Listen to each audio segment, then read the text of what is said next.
بسم الله الرحمن الرحیم. د لوی خدای په نامه د شمشاد ټلویزیون ډېرو قدرمنو لیدونکو ټول ستړي مه شئ، سلامونه هرکلی. خدای دې وکړي چې روغ جوړ به اوسئ. زموږ تمه او هیله همدا ده چې ستاسې به روغتیا په برخه وي. یو ځل بیا د دوشنبې ورځ او په دغه ورځ باندې لومړی پیل بیا هم د روڼ سهار خپرونې کیږي او له ښه بخته چې نن پکې هم بېلابېل موضوعات او برخې شاملې دي. دا چې نن خپرونه کې کومې برخې دي، کوم موضوعات دي، میلمانه مو څوک دي، نو تاسې هم راسره اوسئ، له دې ټولو به خبر شئ. زه احسان صفا یم او د خپلو ټولو تخنیکي همکارانو په ملتیا او همکارۍ نږدې تر 9 بجو پورې ستاسې درنو خدمت کې یو. نو د تیر په څیر مو د خپرونې لومړۍ برخه د اړیکو او ستونزو لپاره ځانګړې ده چې په دغه برخه کې ستاسې ستونزې اورو، هغه ستونزې مشکلات چې بېلابېلو برخو کې دي، هغه ستونزې مشکلات چې تاسې ورسره مخامخ یاستئ. نو په دې ټولو باندې خبرې لرو او موږ هڅه دا کوو چې هغه ستونزې مشکلات تر اړوندو مسؤلینو ور ورسیږي په یو نه یو ډول باندې. که چیرې دلته مسؤلین خپرونې ته راځي، دوی سره یې شریکوو او که نه تر ډیره خپرونه څارل کیږي، خپرونه لیدل کیږي، مسؤلین هم خپرونه ګوري. نو وړاندې له دې چې موږ ورسره ستونزه په بل ډول شریکه کړو یا موږ یې مستقیما ورسره شریکه کړو، ستاسې ستونزې مشکلات له دې ځایه هم هغوی ته ورسیږي. نو تاسې هم راسره اوسئ تر پایه او که غواړئ چې خپرونه کې راسره ګډون وکړئ نو د ټلیفون شمیره مو پر مخ فعاله ده. کولی شئ پر 080 611 611 دې اړیکې شمیره باندې راشئ، خپرونې ته راسره ګډون وکړئ، برخه راسره واخلئ. او که چیرې غواړئ چې د موضوع اړوند راسره خبرې شریکې کړئ، نظر شریک کړئ، نو دا هم د خپرونې برخه وي او په دې برخه کې راسره ګډونوال کیدای شي. هغه برخې چې نن شاملې دي دا هم درته وایم، خو د دې وړاندې هغه موضوع چې موږ خپرونه کې پرې غواړو بحث وکړو هغه دا ده چې منفي فکر څنګه پر مثبت فکر باندې بدل کړو یا خپلې منفي کړنې څنګه پر مثبتو کړنو باندې بدلې کړو. نو کله کله موږ او تاسې د یو څه په اړه فکر کوو، دغه ذهن یو څه اندېښنې پکې وي، وسواس پکې وي او د یو څه په اړه منفي فکرونه ذهن ته راځي. څنګه کولی شو له دغه حالت څخه ځان وژغورو، ځان وساتو او هر څه ته پر یو مثبت فکر باندې اوسیږو، هر څه ته داسې فکر وکړو چې هغه شونې ده او هغه کیدی شي او هغه ممکن کیدی شي. نو د دغه ناممکن ممکن کیدو لپاره څه پکار دي، څه باید ترسره شي او څنګه دغه منفي فکرونو څخه ځان وساتو، ځان وژغورو او بالاخره خوشاینده اوسیږو یو څه ته یا خوشبینه اوسیږو یو کار لپاره. ښایي چې دغه مثبت فکر باندې اوسېدل هم خپله یو ډېر هغه څه وي چې زموږ هغه کړنې یا زموږ هغه څه چې منفي لوري ته بیایي مثبتو اړخونو باندې سوچ وشي، فکر وشي او هغې ته یې رهي کړي. نو په دې باندې بحث لرو، خبرې لرو او اوس ورځو ستاسې د اړیکو پر لور باندې. که ستونزې مشکلات لرئ راسره یې شریک کړئ. بلې السلام علیکم. وعلیکم السلام. ستړي مه شئ، په خیر راغلی. خیر شه، ډېره مننه. د شمشاد راډیو تلویزیون ټولو ګرانو قدرمنو لیدونکو او اورېدونکو ته سلامونه وړاندې کوم. سهار بخیر. وعلیکم السلام. ستاسې هم د سهار په خیر وي. څوک خبرې کوي؟ نوید حکیمي د لغمان خانقاه. حکیمي صاحب مهرباني. ډېره ښه موضوع مو ټاکلې، ډېره مننه کوم. ما بلکل بدګماني ډېر بد مرض دی، باید ټول ځان وساتو. د اسلام په مبارک دین کې هم منع راغلی. ډېره مننه کوم، ښه موضوع مو ټاکلې. او بله موضوع دا ده چې دې تر څنګ باندې یو نظر هم لرم. مهرباني. هغه دا چې باید په ټولنه کې سپورت عام شي، ځکه چې بعضې ورونه دي کار کوي که نه، د اونۍ په لړ کې یو ورځ باید سپورت ته وقف کړي، ځکه چې د ستړیا د وروستلو باعث. بله. نو خپله همدغه چاره ترسره کوئ؟ بلکل بلکل. په اونۍ کې د اونۍ اخره ورځ یعنې جمعې ورځ موږ خپله سپورت کوو. ښه. نو حکیمي صاحب دا چې نور لیدونکي یا هغوی چې غواړي چې یا فکر کوي چې ورزش ته هم باید وخت ورکړي، خو کوم ډول ورزش ته؟ نو تاسې کوم ډول ورزش ته وخت ورکوئ اونۍ په جریان کې؟ بلکل ښاغلیه، ورزش هر ډول ورزش چې وي ښه خبره ده، خو زه خپله د کرکټ لوبه تعقیبوم. نو اوس کرکټ لوبه خو هر سړی کوی هم نشي. مثلا د ډېر عمر لرونکي هغوی ته څه وینا لرئ چې د نورو چارو ترڅنګ ورزش ته هم وخت ورکړي؟ مثلا څه وکړي؟ قدم ووهي، منډه ووهي. منډه وهل هم سخت شي بیا کله کله که نه؟ بالکل ښه خبره مو وکړله. ما مخکې یادونه وکړه که نه، ورزش هر ډول ورزش ده، هر ډول ورزش چې هر چا ته اسانه وي باید همغه رقم ورزش وکړي. نه یوازې چې کرکټ لوبه یا مثال د خبرې تکواندو لوبه یا بوکس لوبه دا ورزش کې راځي، بلکې هر ډول ورزش ده. صحیح. ډېره مننه کور ودان چې برخه مو واخیسته. که د موضوع اړوند را سره نور څه غواړئ، ځکه چې ډېره مننه کوله تاسې کور ودان. دوی که څه هم لنډ نظر د موضوع اړوند ورکړ چې منفي کړنو یې څنګه مثبتو باندې بدلې شي. هغه څه ته چې موږ منفي فکر سره ګورو یا ذهنیت ورته جوړ دی، یو ډول بدګماني هم ده، یو ډول شکونه وي، نو څنګه کیدای شي چې دغه مثبت لوري ته بدل شي.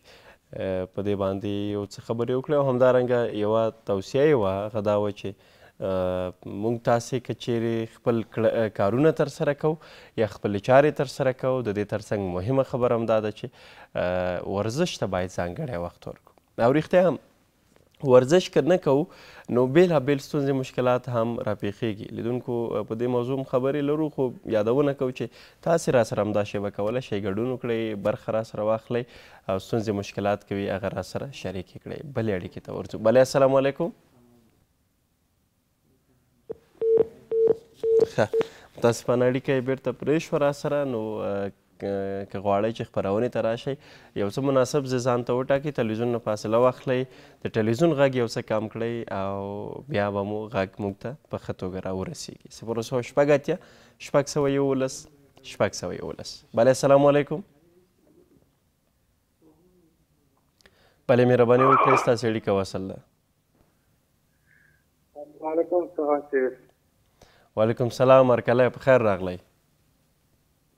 مننه قربان.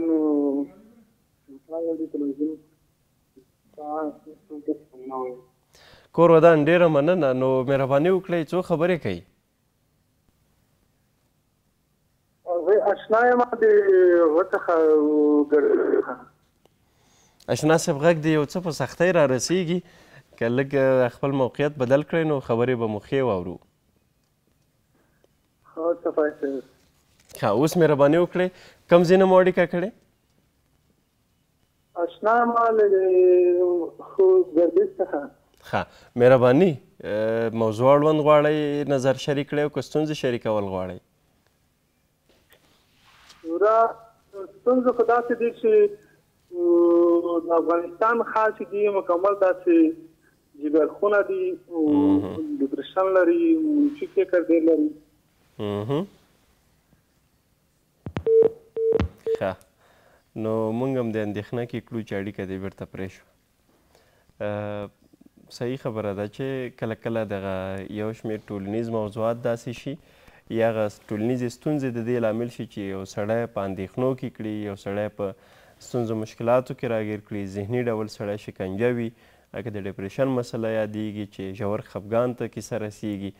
نو دغه ستونزې مشکلات شته دی، دا خو یو هغه څه دي چې باید بیا سړی حد اقل یو روانشناس ته مراجعه وکړي، هغوی چې سایکالوجستان دي او رواني برخه کې متخصصین دي، دې برخه کې توصیې لري، نو هغوی سره باید سړی مشورې وکړي. یو خو هغه مسله ده چې متاسفانه موږ خپرونې ته چې کله ډاکټر صاحبان راغواړو نو د هغوی وینا دا ده چې افغانستان کې که 100 سلنه نه وایو خو دغه 90 سلنه نه پورته خلک په دغه ستونزو مشکلاتو باندې اخته دي او د دې درملنه هم خپل هم دا ده چې سړی د خفګان نه ځان وساتي، دغه مسایلو کې چې ټینشن وي، وسواس وي، هغې نه ځان لرې وساتي او خپله سړی خپله درملنه ښه کولی شي.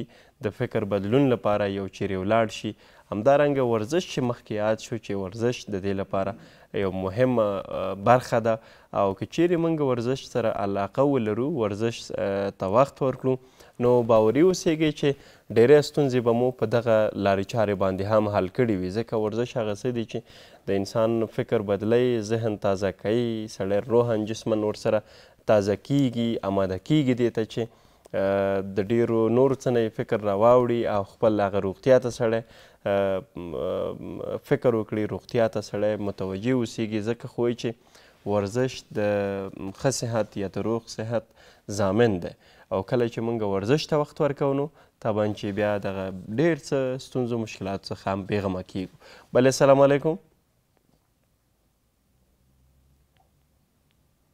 بله مهرباني وکړئ ستاسې اړیکه وصل ده.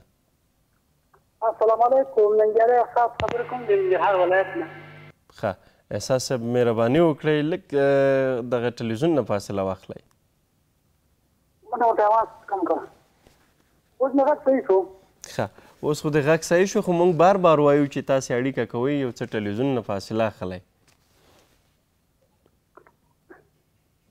اوس مې غږ صحیح شو؟ بله مهرباني وکړئ. ننګیالی احساس خبرې کوم د ننګرهار ولایت نه. کور دې ودان. مهرباني که موضوع اړوند نظر غواړئ او که د ستونزو مشکلاتو یادونه کوئ. ستونزې مشکلات به تاسو سره شریک کړم پوه شئ. ښه مهرباني وکړئ زه به یې واخلم. زه خو چې موږ هغه ملکي معیزي دی موږ ته معاشات نه راکوي. ملکي یاستئ؟ هو. ښه څومره وخت کېږي چې دغه چاره بنده شوې؟ تقریبا چې دا کال کېږي چې ما ته معاش یې نه دی راکړی. نو اصلا ستونزه تا ته څه په ګوته شوې ده؟ ته خو به ورغلی یا کتابچه خو به در سره وه، څه یې ویلي دي؟ ورغلم به ریاست ته د میدین ریاست ته څو پېرې ورغلم به دا تاسو غوندې میدین چې دی دا اوس بند کړي دي دلته اوس معاشات نشته دا اوس. ښه نو د معیوبیت په اړه کوم راته ووایې واضح شي، ځکه د دغه اړوند د وزارت او د ریاستونو مسؤلین وایي د پخوا پرتله هغوی چې یوه اوس وایي هغه یې معیوبه یي نو هغې ته بیا هغه نه کوي، دوی هغه کم ټاکلی معاش دی اوس لپاره البته نه ورکوي. تاسې خپل معیوبیت په اړه ووایئ چې مثلا کومه برخه کې مشکل سره مخ یاستئ؟ زه خو چې دا په ستونه کې معیوب شوی یم پوه شئ. څنګه شوي یاستئ؟ ماسپنه کې معیوب شوی یم.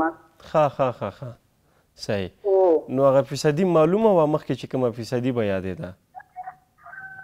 فیصدي ونه خبرې به پوه شو خو د لیکلې ما ته یو پیسې ته مې لیکلې یو وار راکړي دي د کټ نه چې 12,000 روپۍ راکړي دي.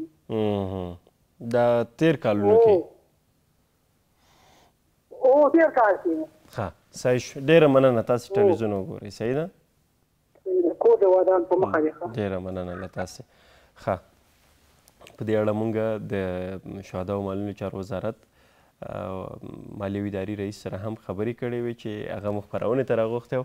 د هغوی وینا دا وه چې ځینې ملګري، ځینې دوستان، ځینې هیوادوال چې پخوا په دغه لیست کې شامل وو خو اوس د موقت لپاره د هغوی تشخیص شوی دی، هغه مشخصات ورته معلوم دي او یو څه کسان یې اوس لپاره دغه لیست کې اخیستي دي چې هغوی ته معاشات نه ورکول کیږي. خو البته بودیجې ته په کتو سره که چیرې بودیجې د دې تقاضا کوله هغو کسانو معاشات چې وځنډېدلي دي هغه به ورته بیا یو ځای ورکوي او که نه بودیجې ته په کتو سره بیا همغه ډول پرېکړه کیږي چې کله نه دوی ته معاشات ورکړي کله نه ته شروع کړي او دا هم ډېره دقیق نه ده چې آیا ژر شروع کیږي، څه وخت شروع کیږي، بیا معاشات ورکول کیږي که نه، یوازې همغه کسان چې اوس دوی مستحق ګڼل شوي دي او هغوی ته معاشات ورکوي. البته یو ډول معاش د دوی لپاره دوی ځان ته حسابوي او دغه پیسې چې د دوی لپاره ټاکل شوي دي.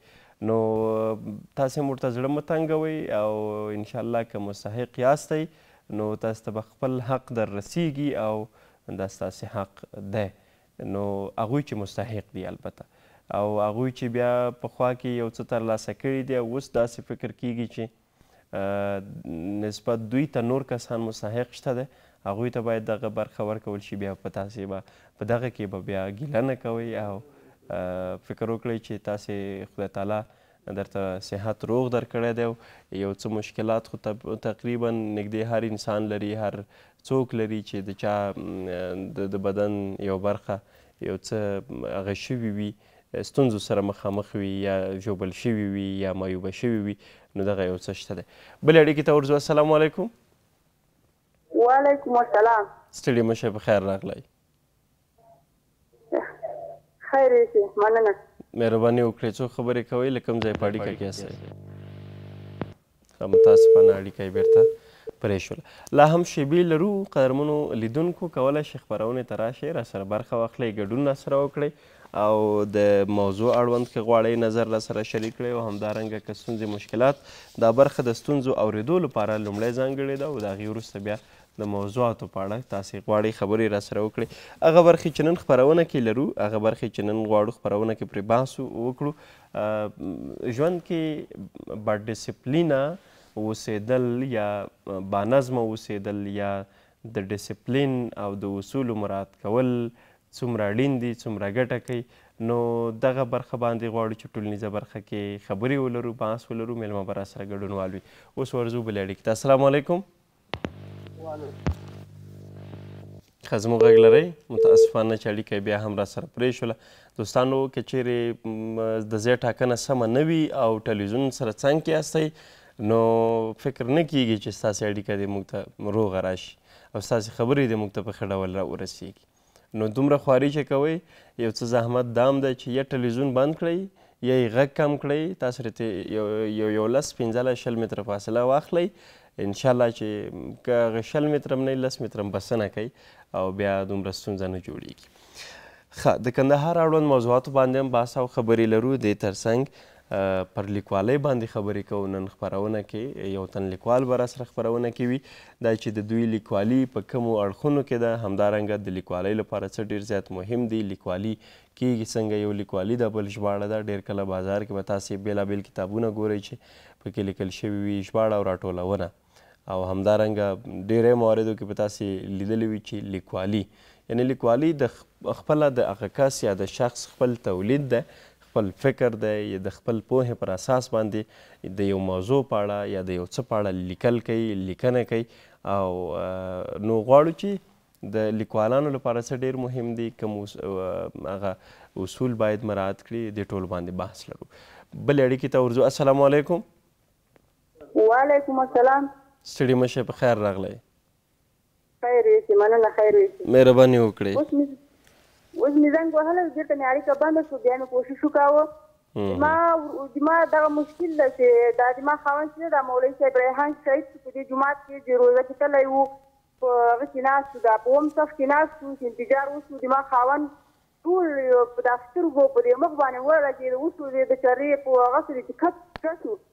دا چې دا د دې نه چې ډېر د حالت شدید و او ډېر هغه و، دی بیا خارجیانو اخیستی و لکه نور مریضان نه چې دا اخیستی و جنه کړی و، بیا یې د مخ ټیکټ ټیکه شو، د یوه سترګې خو مخامخ سره خوړې ده، دوه پوله کسۍ و همداسې. بیا بله سترګه یې هم سوځېدلې وه، هم د درېیو خواته راګنډل شوې ده، خو مقصد دا ګاټه یې یو طرف ته کوږ ده. نو د موږ مایزینو کارت موږ د خدای خو 2-3 کاله هم چې هغه و لکه اعصاب یې کار نه کاوه، دا یو لاس خیر حل شوه. بیا پس د 3 کالو د مایزینو کارت ته جوړ کړو، بیا چې طالبان راغلل، بیا په اول کال یې موږ سخت کړو. نو دا پروسه کال یې موږ ته یوه دوره پیسې راکړلې، نو او په اخر کال یوه دوره پیسې موږ ته راکړلې د طالبانو په اول کال. پروسه کال چې وراغی د یوې دورې پیسې ورکړلې، لکه یو هغه پیسې ورکړلې، نور یې په خطه کړې، په بند یې کړلې. او دا چې د دومره یو شدید اعصابي حالت لري چې دلته د چا خبره چې هر چیرې چې ولوي د اعصابي حمله پر راځي ماته ولېږي. کلی په کور کې د 24 ساعت دی، باید ډاکټران ته باید دوا وخوري، که دوا نه وي که دوا پیدا شي خو ښه ګرځي خوا دې خوا، که دوا په پته شي ذاتي بس ولېږي همالته ولوېږي چې چېرې اعصابو حمله پر راغله. دا بس د موږ د کلی کور د وکیلان دي، هغه دا ټول په شهیدان دي. دا سړي سر چې عملیات نور هډوکي ورته اچولي دي، سر کې هډوکي تور شوي وو، 2 سپوکه خوړلي دي، سر یې 2 سپوکه خوړلي دي. نو دومره شدید اعصابي تکلیف لري چې بیخي ډاکټران ته یو کیلو وزن چې یې مه جګوه. زما 4-5 مې بچي دي، په کرایي کور کې دلته اوسېږم. دا کلی کور په ما ټول شاهد ده. بل ورځ وتلی وو چې یو ځل مې چې خور وشي لاسه ورکړي ذاتي بس چې راوخاني هرې خوا وخت یې وشي بېرته راشي ذاتي خدای څه مشرو ده کړی دې ته بیا راسي کور ته بیا نو یا یو څي واخلي چې یعنې مثلا زه یو څي هغه کړم موټرونه څي راټول کړم هغه چې ستومانه شي ذاتي راشي ولوېږي چې اعصاب حمله په راشي. د دوم ورځې مخکې دلته د کور کې ماښام کې اعصاب حمله په راغله، خپله په طالبانو کې نفر دي همدغه راغلل راجېږي که دومره سخت حمله په راغله د اعصابو چې دا یو لاس یو پښې 3 ورځې کار پرېښی و. زما یو زوی مې 10 کلن ده، یو مې 8 کلن ده، یو مې 15 کلن ده.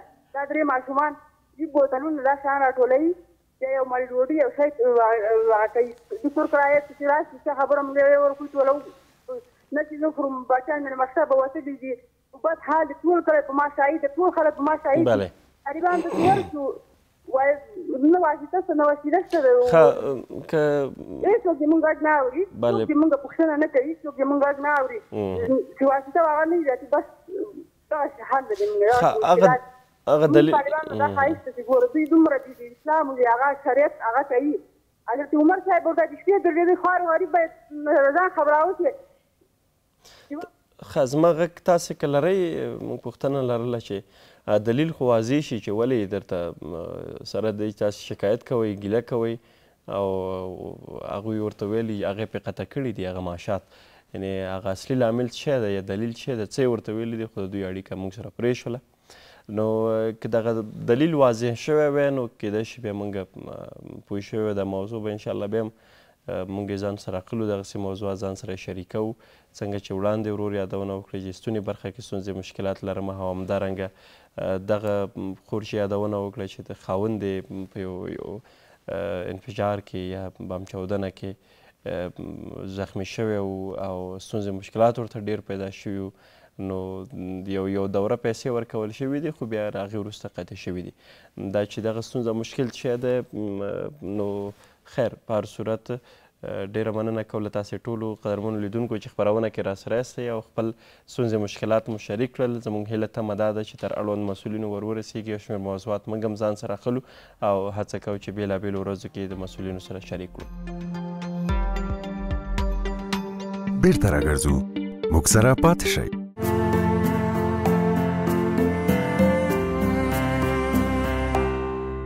لیدونکو بیا هم ستړي مه شئ د خپرونې بله برخه پیل شوه په دې برخه کې غواړو چې ټولنیزه برخه کې په ډسپلین باندې یا په نظم انضباط باندې خبرې ولرو چې نظم ډسپلین او انضباط زموږ په ژوند کې څومره مهم رول لري ځکه ډېر کله ګیله کیږي یا ډېر کله په دې اړه خبرې کیږي چې یو څوک چې په ژوند کې باسلیقه نه وي بانظمه نه وي هغه ډسپلین مراعات نه کړي هغه اصول مراعات نه کړي د ژوند د تېرونې نو طبعا چې بیا ستونزې مشکلات ورته راپېښېږي ستونزې مشکلاتو سره مخامخ کیږي او ډېر کله خلک ګیلې هم کوي هغوی چې نظم نه ساتي خپل ډسپلین نه ساتي یا د ژوند لپاره چې کم اصول دي اساسي شرایط دي هغې ته ډېر توجه نه کیږي نو بیا ورته دا ډېر بې نظمه کس دی یا بې نظمه شخص دی هېڅ خپلو هغه اموراتو ته متوجه نه دی هېڅ خپلو کړنو ته متوجه نه دی اصلا خپل ځان ته متوجه نه دی نو په دغه مورد باندې غواړو چې بحث ولرو چې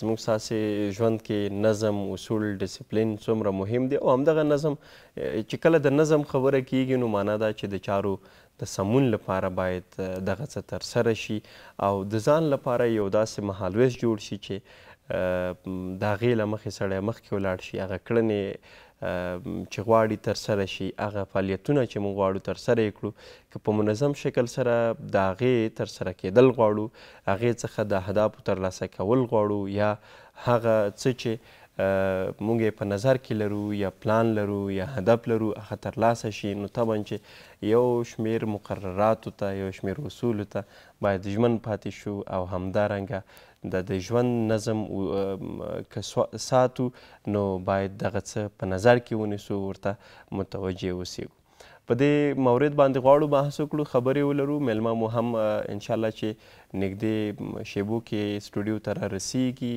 او کابل کې یو ستونزه دی چې ډېر کله سهار وختي چې کله د رسمیاتو وخت رارسیږي نو طبعا هر سړی هڅه کوي چې دفاترو ته ولاړ شي هر سړی د خپلو کارونو پر لورې ولاړ شي نو بیا هغه رابندي یا د لارو بندښت په دومره کچه وي چې که ته غواړې یو ځای ته په نیم ساعت کې ورسیږي نو طبعا چې د یو نیم ساعت یا 3 برابر هغه وخت کیسه پکې معطل کیږي او وخت هم پکې ضایع کیږي او خلک بیا ایساریږي نو موږ تمه همدا لرو او هڅه هم دا ده چې څومره ژر کیږي میلمه مو سټوډیو ته راورسیږي په خیر سره او پر دې مورد به ورسره بحث او خبرې ولرو چې په ژوند کې نظم اصول ډسپلین څومره اړین دي څومره مهم دي او بېنظمه ژوند د چارو ګډوډي چې رامنځته کیږي نو طبعا چې کله نظم نه وي کله اصول نه وي تاسې به ډېری اداراتو کې د دغه څه په اړه ګیلې مخکې هم درلودې او ښایي بیا هم ولرئ چې په دغه اداره کې هېڅ اصول نشته دی ګډوډي ده بېنظمي ده او هماغه دی چې د خلکو ګیلې شکایتونه هم وي همدارنګه که موږ په ژوند کې دغه چاره ولرو چې بېنظمي وي ګډوډي وي او ډسپلین نه مراعات کیږي نو زموږ چارې به ګډې وډې وي زموږ هغه نظم چې موږ یې غواړو د ځان لپاره وساتو هغه څه کې به بیا ستونزې مشکلات وي نو دا چې څومره د ژوند یوه مهمه برخه ده د ژوند لپاره څومره اړینه برخه ده چې ژوند کې نظم وساتل شي ژوند کې ډسپلین موږ ولرو ژوند کې موږ چارې مو سمې ډول مخکې ولاړې شي نو دغه څه چې دي بیا موږ پورې تړاو لري چې موږ هڅه وکړو او دغه برخه کې هغه هر څه په وخت سره ترسره کړو مثلا که زه د یو پروګرام لپاره راځم نو د پروګرام لپاره باید ټول مسایل ما طرح کړي وي ډیزاین کړي مې وي د پروګرام اصولو ته د هر څه ته باید موږ ژمن واوسیږو او هغه څه باید مراعات کړو نو هله به زموږ چاره په ښه ډول سره مخکې ځي هله به زموږ چاره په ښه شکل سره ترسره کیږي او هغه څه چې موږ غواړو هغه هدف چې موږ ترلاسه کول غواړو هغې ته بیا رسېدلی شو خو که چیرې په چارو کې ګډوډي وي په چارو کې نظم نه وي موجود بېنظمي وي او د هر څه لپاره هغه ټاکلی او معین وخت نه وي معلوم نو طبعا بیا ستونزې مشکلات راپېښېږي طبعا چې بیا د جنجالونه زیاتېږي او طبعا چې بیا هغه څه چې موږ په هغه ډول غواړو ترسره شي نه ترسره کیږي او ستونزې مشکلات پکې راپېښېږي نو د همدغه د ګډوډیو د خاتمې لپاره د همدغه څه د دې چارې ترسره کېدو لپاره چې ګډوډي هلته نه اوسېږي هلته نظم اوسېږي او هر څه ته په خپل وخت رسېدنه وشي نو دغه څه پکې بیا مهم دي او باید بیا نظم ډسپلین په ژوند کې موږ تاسې ولرو وی ساتو نو حاله به موږ هم خوښ یو چارې به په خپل وخت سره ترسره شي نو قدرمن لیدونکو څنګه مو چې یادونه وکړه چې نن غواړو په دې موضوع باندې بحث ولرو خبرې ولرو ستاسې انتظار هم نور رالنډو او له ښه بخته چې میلمه مو هم سټوډیو ته راورسېده او نور ورځو مستقیما له دوی سره خبرې کوو استاد مشال ستانکزی را سره خپرونه کېده دا موضوع ورسره بحث کوو ستانکزی صاحب ستړي مه شئ بخیر راغلی السلام علیکم ورحمت الله جناب صافی صاحب سلام تاسو ته او تاسو درنو لیدونکو ته مننه خیر اوسئ ډېره مننه نو لکه چې لارو بندښت نن ډېر و والا جناب صافی صاحب د کارتینامو مسیر داسې یو مسیر دی یو ورځ وګورو چې رابندي شی نه وي مګر یګان روز ډېر راش وي او نن متاسفانه هغه ورځ کې چې برابر شومه چې راش ډېر و موږ لپاره لږ ستړي مو شولو بلې نو تاسو چې دا ستړیا رفع کیږي او موضوع ته راځو هغې نه وړاندې کله کله بیا داسې وي چې یو څوک ستاسې خبره چیرې ځي لاره خالي وي هېڅ ستونزه نه یې مشکل نه یې سړی په وخت سره رسېږي نو بیا بلې ورځې لپاره هم فکر داسې کېږي چې دا خو 15 دقیقې یا 10 دقیقې لاره ده او زه که 15 دقیقې وړاندې لاړ شم هم رسېږم خو هلته بیا کیسه بدله شي نو ما همدغسې موضوع وه نن متاسفانه نو کله کله دغسې استثنایي حالات هم رامنځته کېږي ډېره مننه ستانکزی صاحب اوس به راشو موضوع ته څنګه چې په دې اړه خبرې هم درلودې چې په ژوند کې با ډسپلینه اوسېدل یا با نظمه اوسېدل یا د ژوند د چارو د سمون لپاره نظم ډسپلین انضباط څومره اړین دی تر څو چارې ورسره سمې وي نو پیل به یې له همدې وکړو چې لومړی نظم ډسپلین یا انضباط څه دي یا کم اصول دي کم مقررات دي چې یو څوک یې په ځان عملي کړي جناب صافی صاحب دا خو زموږ اجتماعي ژوند کې ډېر یو اساسي او مهمه موضوع دی د دې لپاره موږ بخصوص نننۍ جامعې کې دا مسله ډېر ځوانانو ته مخامخ کېږي یا ربط لري اول نظم او ډسپلین که موږ تعریف کړو یو دانشمند وایي که چیرې تاسې یو کار د انجامولو لپاره کولو لپاره ترسره کولو لپاره سلګون ننګونې ولرئ مشکلات ولرئ بیا هم هغه کار په ښه شکل تاسې انجاموئ تاسې دلته یو منضبط یا با ډسپلینه شخص یې بله مطلب دا چې که موږ په خپل ژوند کې معلومدار ده چې ژوند بدون له مشکلاتو نه دی دغه مشکلاتو په موجودیت کې موږ بیا هم یو کار انجاموو دلته موږ یو منضبط شخص یو نو کولی سو داسې یو تعریف ورته ورکړو چې که تاسې په خپل اجتماعي ژوند کې سلګونې ننګونې لرئ د یو عمل د انجامولو لپاره بیا هم هغه عمل انجاموئ تاسو دلته یو منضبط یا با ډسپلینه شخص یعنې دغه څه ډېر زیات مهم دی په دې برخه کې او چې یو سړی ورته ژمن اوسیږي یو سړی ورته قایل اوسیږي ښه نو که غواړو چې یو با ډسپلینه ژوند ولرو یا د انضباط سره مخامخ یو اوس څه ډېر زیات مهم دی په دې برخه کې چې هغه چاره عملي کړو زموږ چارې سمې وي ګډوډۍ مخنیوی وشي جناب صفای صاحب د یو ډسپلین لرونکي شخص لپاره خو اول هغه مهالویش ډېر مهم دی دا مهمه نه دی چې یو نفر محصل دی مدیر دی متعلم دی استاد دی څوک دی مګر همدا ځان سره باید د اجتماعي ژوند په لحاظ یو مهالویش خپل ځان سره ولري چې کوم کار کوم وخت کې ترسره کړي دغه مثال ما بارها ویلی ده که تاسو چیرې یو کار په خپل وخت کې انجاموئ دا داسې دی لکه یو مونځ په خپل وخت کې کوئ یو فرض مونځ په خپل وخت کې څومره ثواب لري بل وخت کې ثواب نه لري نو یو کار هم که تاسې په خپل وخت کې انجاموئ څومره چې ارزښت لري بل وخت کې ارزښت نه لري فرض مثال موږ تاسې اوس دغه د 10 سم 11 یا 12 سم دوره داسې دی چې موږ باید کانکور ووایو انګلیسي باید خپله تقویت کړو مګر هم دغه انګلیسي که موږ پرېږدو چې باید له هغه نه چې پوهنتون نه فارغه سو ماستري واخلو دا موږ ته بیا یو رقم هغه سم نه هم شرمېږو که نه چې دا زموږ سن وګوره یا صنف وګوره چې نو ټول واړو او موږ پکې غټ یعنې دغه هر کار په خپل وخت کې انجامول دا مهمترین ګام دی په ډسپلین کې دومره مرحله کې چې یو انسان وغواړي با ډسپلینه شخص واوسي هغه توکل کول دی په خدای جل جلاله باندې موږ تاسې مسلمانان الحمدلله په خدای جل جلاله باندې باور لرو او په ټولو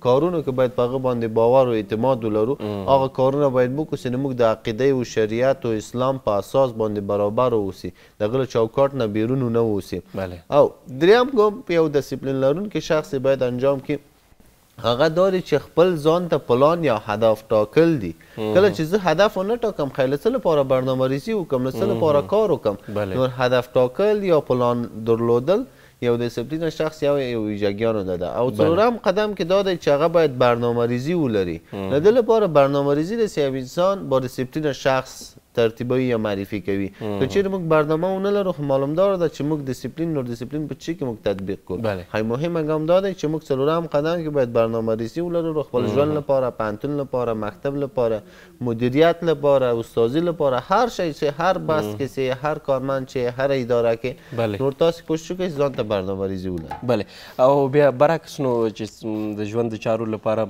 هغه معین او تعیین شوی مهالویش ونه لرو چارې به ګډې وډې وي نو هغه انضباط او ډسپلین چې بیا موږ خبره کوو بیا برعکس کیسه ده بدون شک نو هغوی چې بیا دغه چاره نه عملي کوي یا دغه چاره په ژوند کې ورته ارزښت نه ورکوي د هغوی ژوند چارې بیا څه ډول دي جناب صفای صاحب موږ خپله یو چې خپل ژوند ته ارزښت ورکوو که یو انسان خپل ژوند ته خپل ارزښت ورکړي معلومدار دی یو ارزښتمند شخص په بار راځي که یو انسان خپل ځان ته په سپکه وګوري په جامعه کې یو سپک انسان په بار راځي نو ټول شیان ربط لري له موږ ځان سره موږ ځان سره مطلب دا دی چې له موږ عزت نفس یا په ځان باندې باور لرل دومره باید یو سطحې ته ورسیږي چې موږ خدای نکرده داسې ونه شي چې یو پرېکړه یو عمل په 90 ثانیه کې یا 90 دقیقې کې یا 90 ګام کې موږ له هغه نه انصراف وکړو که نه نور که څوک دغه ګامونه نه عملي کوي معلومداره ده چې ژوند یې خوند نه لري او د ژوند خوند په انضباط کې ده په ډسپلین کې ده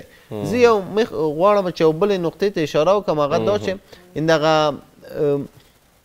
انګیزه یا هڅول که نه انګیزه یا هڅول دا څه ناڅه انضباط ته ورته ده مګر هم د انضباط رول د انګیزې په مراتبو زیات ده په مراتبو کې ده هغه له دې لپاره چې که ته یو انسان سره کښېنې یا یو فعالیت ګوري یا عکس العمل ګوري له هغه نه انګیزه اخلي همدغه انګیزه مقطعي تاثیرات لري مقطعي مطلب دا دی چې زه داسې سره یم یو موضوع کې ما سره بحث کوئ زه د بحث نه انګیزه اخلم مګر همدغه انګیزه شاید یو میاشت شاید یک هفته 2 هفته مګر باید له هغه نه دومره تاثیرات نه لري مګر هم که انسان منضبط اوسي همدغه انضباط تر آخر د ژوند په درد خوړل کیږي بله خو یو سوال دا دی چې انضباط یا ډسپلین یا اصولو پر ځای کول دا اسانه خبره نه ده طبعا چې یو څه قیودات لري چې په ځان یې عملي کړي دغه قیوداتو ته ځان څنګه تسلیم کړو جناب صفای صاحب داسې کار نه ده چې اسانه وي په ژوند کې بخصوص اجتماعي ژوند کې هېڅ داسې کار نشته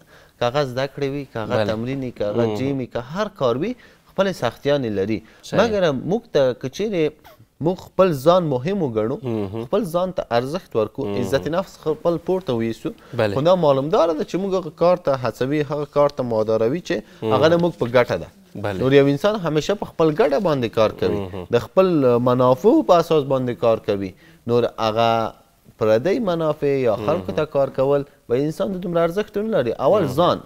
هغه بل یو دانشمند دی وایي چې وایي که غواړئ چې نورو ته علم ورسوئ اول ځان عالم جوړ کړئ.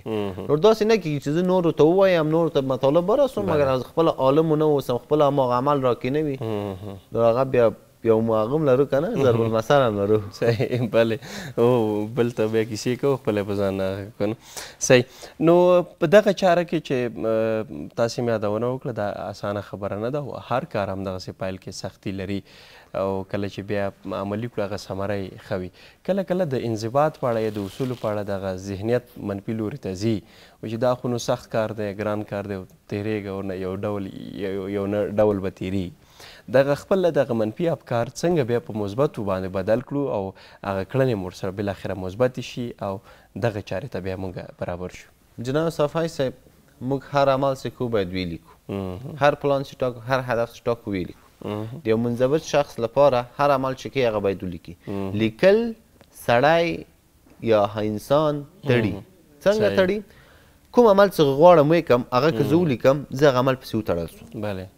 که زه غواړم یو له منفي اعمالو مخصوص زموږ په جامعه په ځوانانو کې دا دي چې یو شی چې غواړي عملي کړي هغه نه لیکي. دغه نه لیکل په دری کې یو اصطلاح دی وایي کمرنگترین قلم ها از ماندگارترین حافظه ها کده بهتر است. وایي کمرنگترین قلمونه له ماندگارترین حافظو کده بهتره ده، یعنی ماندگارتره ده. صحیح.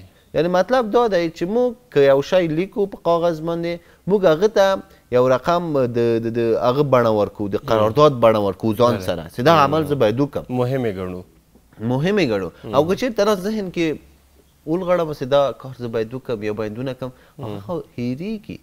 نو که تاسو غواړئ چې یو عمل ترسره کړئ په بهترین وجه تاسو باید هغه ولیکئ، په قلم او کتابچه راواخلئ ځان سره ولیکئ. بیا هغو کارو کې اولویت بندي وکړئ چې کوم کار اول وکړئ، کوم کار دوم وکړئ، کوم کار دریم وکړئ.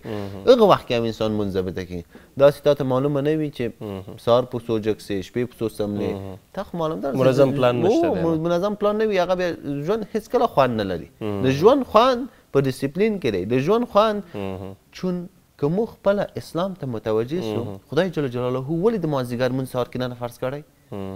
ولې ناوخته نه فرض؟ یعنې هر څه باید په خپل وخت سره، هر شی په خپل وخت. ګورئ اسلام الحمدلله څنګه یو نظم ډسپلین لري ټولو مسایلو ته.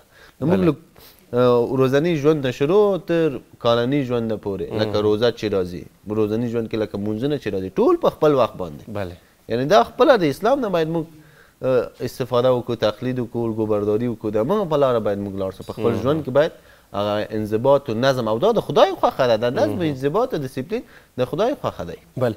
او زموږ استاد بیا د خلکو په منځ کې هم دا خبره ډېره کېږي چې پلانکی شخص ډېر بې نظمه شخص دی، هېڅ نظم نه ساتي، هېڅ ډسپلین نه ساتي، نه ځان خیال ساتي نه د نورو خیال ساتي. نو دغه ګیلې کیسې هم بیا پکې ډېرې، خو بیا برعکس هغوی چې اصولو ته پابند وي، ژمن وي، نو بیا صفت هم کېږي، ستاینه هم کېږي چې والله ډېر خپل کار ته متوجه دی، خپل ژوند ته متوجه دی، د ژوند هره برخه یې سنبال کړې ده. او که چیرې نظم ډسپلین په ژوند کې مراعات شي نو طبعا چې بیا هره چاره مو په خپل وخت سره ترسره کېږي. او که دغه ګډوډي رامنځته کېږي نو بیا ستاسې د خبرو نه په اخیستنې سره چې همدغه بې نظمي ده او چې ستونزې مشکلات راپېښوي. که چیرې دغه موضوع را لنډه کړو چې غواړو بانظمه اوسیږو، ژوند مو د چارې مو سمې اوسیږي، دوه درې ډېرې مهمې نقطې چې یو په هغې کې تاسې مهالویش اعلان یاد کړئ چې باید ټاکلی مهالویش ځان لپاره ولرو. دوه درې مهمې نقطې به څه وي؟ جناب صفای صاحب مخکې یو موضوع تاسو یاد کړه، دغه خپل افکار. زموږ افکار دومره رول لري زموږ په ژوند کې، لکه موږ چې په یوه لاره ځو، یوه لاره د نن زه په موټر کې راغلم که نه، دغه موټر خپل افکار دي. افکار زموږ په ژوند کې، زموږ په بدن کې دغه شی چې انتقالوي، موږ انتقالوي دغه افکار دي. که دغه افکار دی په صحیح مسیر وله، مثبت وله، خو صحیح مسیر و صحیح هدف ته دې رسوي. او که چیرې این دغه افکار دی خرابول دا افکار د هغسې ول چې منفي لوري ته ول معلومدار ده چې هدف به نیم منفي وي یعنی موږ مطلب کوم دنیایي ژوند کې مثال ورکړو که موږ اهداف د موږ افکار مثبت وي عقیده راسخه وي اهداف مو سپېڅلي وي نور معلومدار ده چې موږ لاسته راوړنې سره جنت دی د خدای جل جلاله رضا دی مګر هم که افکار هم منفي وي معلومدار دی چې یو ګودال ته به ولیږو یعنی دا ټول د افکار مطلب دی که چیرې افکار منفي وي نتیجه دوزخ که چیرې افکار مثبت وي نتیجه جنت په دنیایي ژوند کې هم دغسې دی که چیرې افکار مثبت وي یو ښکلې نتیجه لاسته راځي او که چیرې افکار منفي وي داسې یو نتیجه منځته راځي چې ژوند بې خونده کوي بله یعنې مهمه دا ده چې موږ هرې چارې لپاره ذهنا باید آماده اوسو ذهنا باید آماده اوسو سانګزي صاحب ډېره ډېره مننه کور ودان چې راغلی خپرونې ته او په ژوند کې د نظم ډسپلین او انضباط په اړه مو راسره ډېرې مهمې خبرې درلودې تاسو نه مننه کور ودان ډېره مننه بیرته راګرځو موږ سره پاتې شئ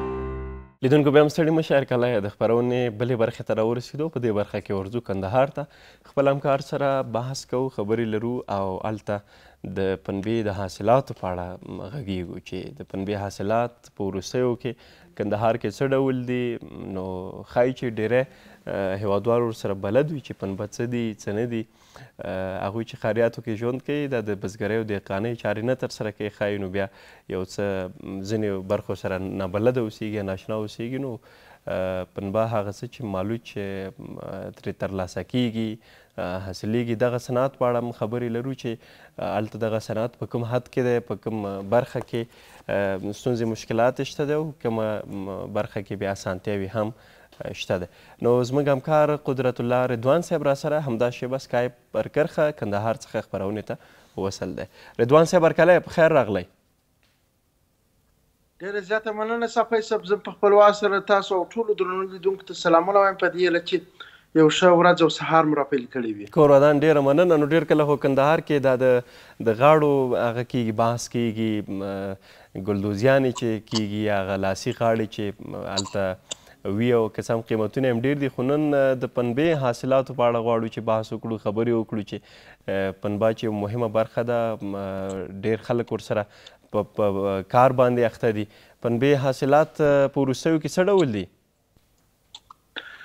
ډېره زیاته مننه صافی صاحب له کله چې په کندهار کې د کوکنارو پر کښتونو بندیز لګېدلی یا په ټول هېواد کې لګېدلی د هغه وروسته کندهار کې زیاتره کروندګرو د پنبې حاصل ته مخه کړې ده او دغه ولایت کې د پنبې کښتونه زیات شوي دي د دې ولایت تر څنګ په هلمند کې هم چې د وخته وخته د پنبې په ولایت کې یادېږي هلته هم د پنبې یا پختې یا مالوچو کښتونه زیات دي نو په تیرو کلونو کې د کندهار د پنبې حاصل چې و هغه به تر 6 کال شو خو 6 کال چې دی بدبختانه د اقلیمي بدلون له وجې د بې وخته بارانونو له وجې کروندګرو په اول ځل پنبه ناوخته وکرله بیا وروسته چې وکرله چې څه ناڅه غټه شوله بیا ډېره تونده ګرمي پر راغله د ګرمۍ د وجې څخه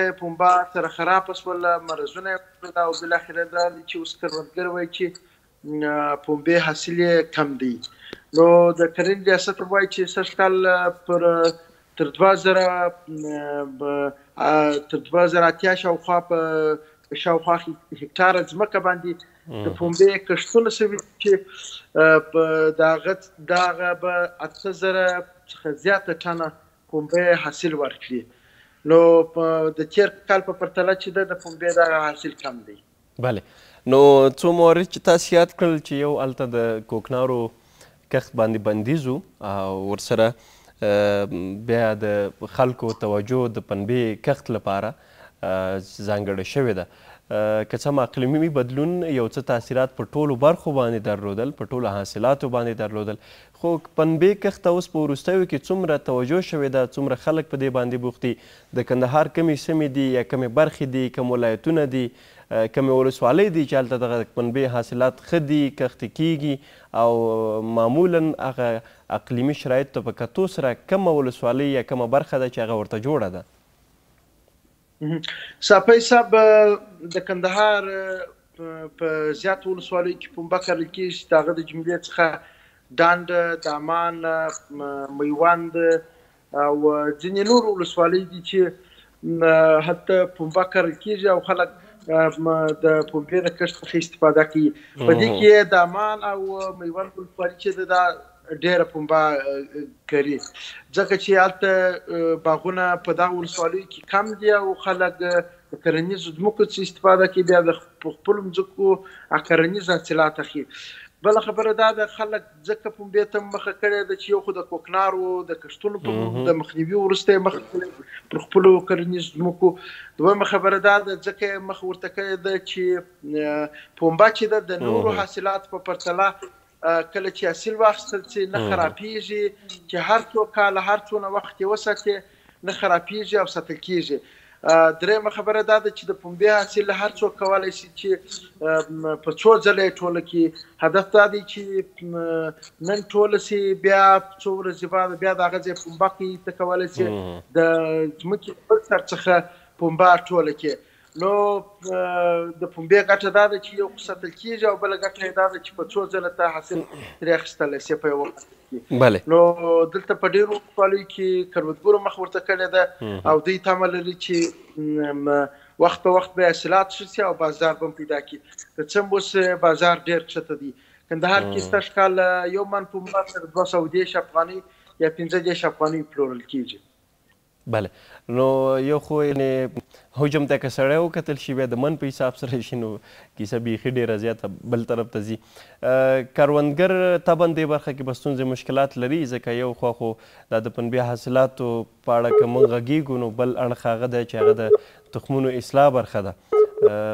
فکر کوم زموږ همکار را سره د سکایپ پر کرښه کې یو څه تخنیکي ستونزه شته ده. رضوان صاحب زما غږ لرئ؟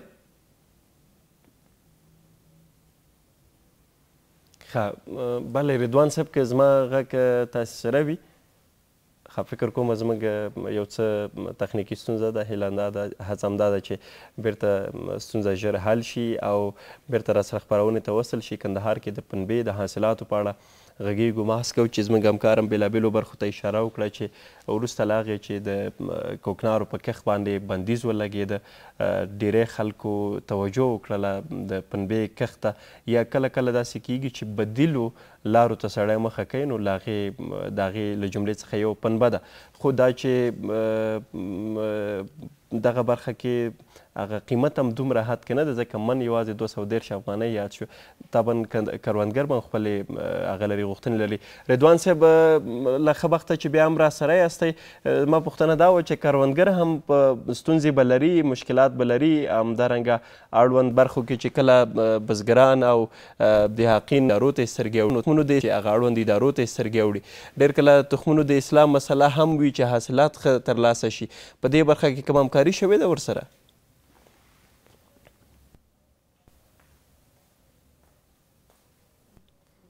فکر کوم زموږ همکار که څه هم د سکایپ له طریقه را سره دی خو غږ یې نه لرو. تخنیکي همکاران که راته ووایي چې د رضوان صاحب غږ شته موږ سره که څنګه، که ډېر کله انټرنیټي خدماتو ستونزې په دغه کچه وي او غږ موږ ته نه راځي. رضوان صاحب زما غږ لرئ؟ ښه، متاسفانه چې د رضوان صاحب غږ موږ سره نشته دی او لا هم ستونزه مشکل شته دی. هڅه همدا ده چې دغه ستونزه ډېر ژر بیرته حل شي. رضوان صاحب اوس زما غږ لرئ؟ بلې اوس صفحې صاحب تاسو زما غږ اورئ؟ مهرباني وکړئ نو زما پوښتنه که تاسو ته در رسېدلې وي تاسو ته به غوږ شو. بلې اوس تاسو پوښتنه ما واخیستله معمولا په ټول هیواد کې او هم په کندهار کې د ځینو نباتي بوټو او د ځینو کرنیزو توکو تخمونه ویشل کېږي، خو تر اوسه د پنبې په برخه کې کوم اصلاح شوی تخم نه دی ویشل شوی. نو د کروندګرو تر ټولو لویه ستونزه دا ده چې یو خو مخکې چې ما وویله چې حاصلات یې کم دي، بله خبره دا ده د دوی پنبه چې ده اوس ښه بازار نه لري. که څه هم له نیغې مرغه په کندهار کې د پنبې شاوخوا 40 فابریکې موجودې دي. دلته پنبه پروسس کېږي چې د پروسس وروسته له پنبې څخه د پنبهدانې غوړي کنجاره چې حیواناتو ته ورکول کېږي د حیواناتو خوراکه ده او خالصه پنبه وځي. دغه پنبه چې د هلمند ته راځي په هلمند کې هم فابریکې موجودې دي او هم په کندهار کې فابریکې موجود دي چې د کندهار فابریکې د ټول هېواد په کچه ډېرې دي او استفاده ترې کېږي.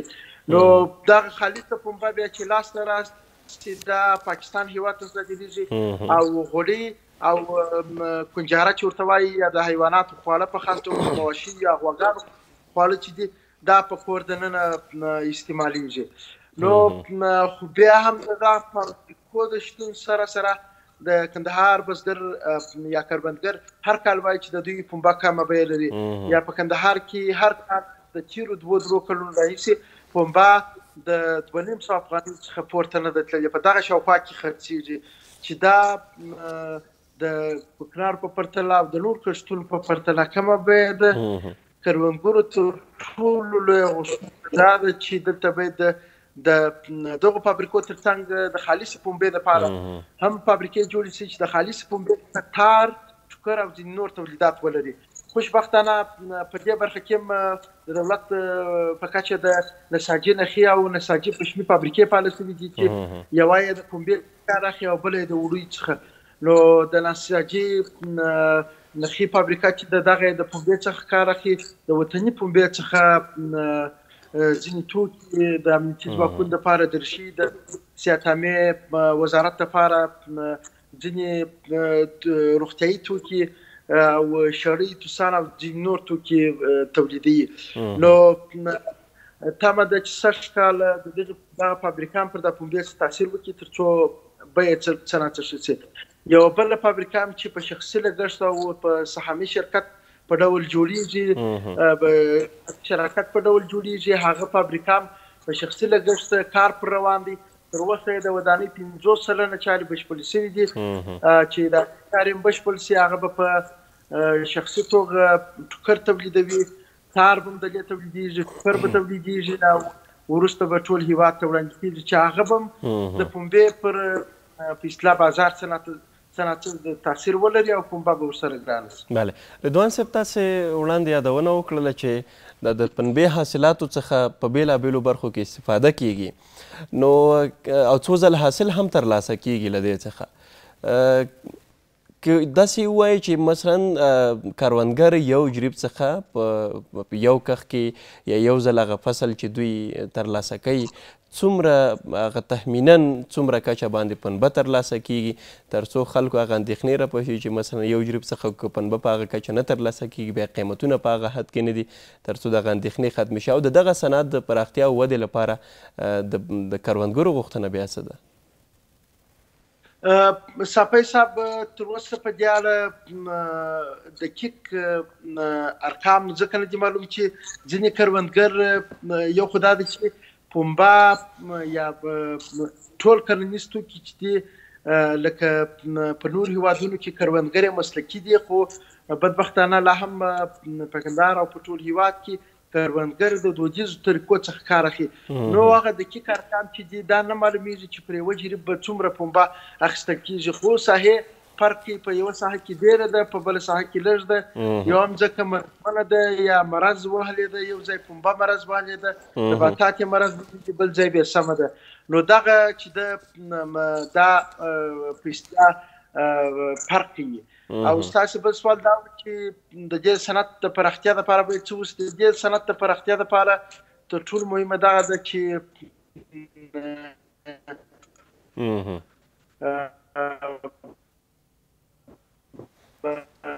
داسې فابریکې جوړې شي لکه کار واخلي او په اصطلاح د کروندګرو څخه بیا ګرانه پنبه رانیول شي تر څو بیا په فابریکو کې چې خالصه پنبه پروسس شي خالصه پنبې څخه بیا ټوکر تولید شي بیا کېدلی شي د پنبې پر بازار ښه تاثیر ولري. بله ډېره مننه رضوان صاحب. نو نن انټرنیټي خدمات یو څه کمزوري دي او نه مو پرېږدي چې هغه خبرې مو یو بل ته په ښه ډول ورسېږي. کور ودان چې د پنبې د صنعت په اړه او همدارنګه د حاصلاتو په اړه چې کندهار کې کروندګر څومره قناعت لري څومره ترې راضي دي د دې په اړه مو راسره معلومات شریک کړل. کور ودان ډېره مننه.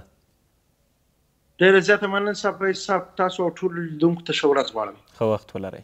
قهرمون لیدونکو، زموږ همکار قدرت الله رضوانو له کندهار څخه سکایپ پر کرښه راسره خپرونې ته وصل و چې د پنبې د حاصلاتو په اړه و، همدارنګه د دغه صنعت د ستونزو په اړه، همدارنګه د دغه صنعت د ودې لپاره، د پراختیا لپاره څه اړین دي، څه مهم دي، په دې اړه یې راسره معلومات شریک کړل.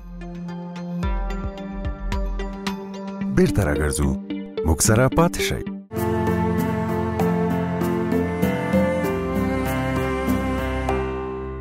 لیدونکو، بیا هم ستړي مو، شهرکلی د خپرونې د ادب برخې ته راورسېدو. په دې برخه کې پر لیکوالۍ باندې بحث لرو، همدارنګه شعر و شاعري پکې هم لرو.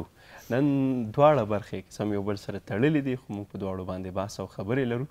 او په دې برخه کې د لیکوالۍ برخه کې چې خبرې لرو، ښاغلی ارمان صدیقي به راسره وي چې دوی په دې برخه کې لیکل کړي دي، کتاب هم چاپ شوی دی او ځینې نور اثار که شته د هغه څه دي، پر هغې به هم بحث ولرو. همدارنګه د شعر و شاعرۍ په دنیا کې بیا شاه مسعود ملنګ صاحب راسره یو ځای شوی دی خپرونه کې چې دوی سره به شعر و شاعرۍ برخه کې بحث او خبرې ولرو، او همدارنګه شاعري به ترې هم واورو چې څه یې موږ لپاره ځانګړې کړي دي. دواړه ستړي مه شئ، په خیر راغلی. هرکله پایل کې صدیقی صاحب تاسو ته ستړي مه شئ، په خیر راشئ. درود و سلام خدمت شما جناب صابفی صاحب عزیز، همکاران شما و عزیزانی که از این روزنه زیبا دارنده صدا و سیمای ما هستند. تمنا دارم عافیت بهشتی داشته باشید. خیلی تشکر از این که فرصت مساعد شد تا چند لحظه از محتویات این برنامه استفاده خوب بکنیم. خواهش میکنیم. سلامت باشید. هرکله راشئ. ملنګ صاحب تاسو هم په خیر راغلی. ډېره مننه. اول له تاسو بیا د شمشاد د همکارانو نه چې موږ مو دعوت کړو، د دې وړ مو وکړل، نو ډېره مننه. کور ودان. نو ما خو یادونه وکړه دواړه برخې به ولرو، هم به پر لیکوالۍ باندې بحث ولرو، هم به شعر و شاعرۍ باندې خبرې ولرو. نو زموږ تمه دا ده چې لیدونکي هم راسره تر پایه واوسیږي او دواړو برخو څخه ګټه واخلي. صدیقي صاحب مې ښي اړخ ته دی، نو پیل به له دوی وکړو. صدیقي صاحب، لیکوالۍ هنر اسانه نه دی، ځکه چې هر څوک دغه کمال نه لري، یا د قلم لري خو هغه لیکنه بیا سخته ده. د لیکوالۍ هنر ته څه ډول راغلی، څنګه مو مخه وکړه؟ هر جامعه به میزان سطح دانش و فهم غافل از این موضوع باشد. اگر یک جامعه غافل از این موضوع باشد، فاجعه در آن جامعه آمدنی است. افغانستان از عهد گذشته تا الان سرزمین دانشور و انسانهای بزرگی بوده است. پس همه ما جوانان و نوجوانان عزیز رسالت در قبال وطن و هموطنان عزیز ما داریم.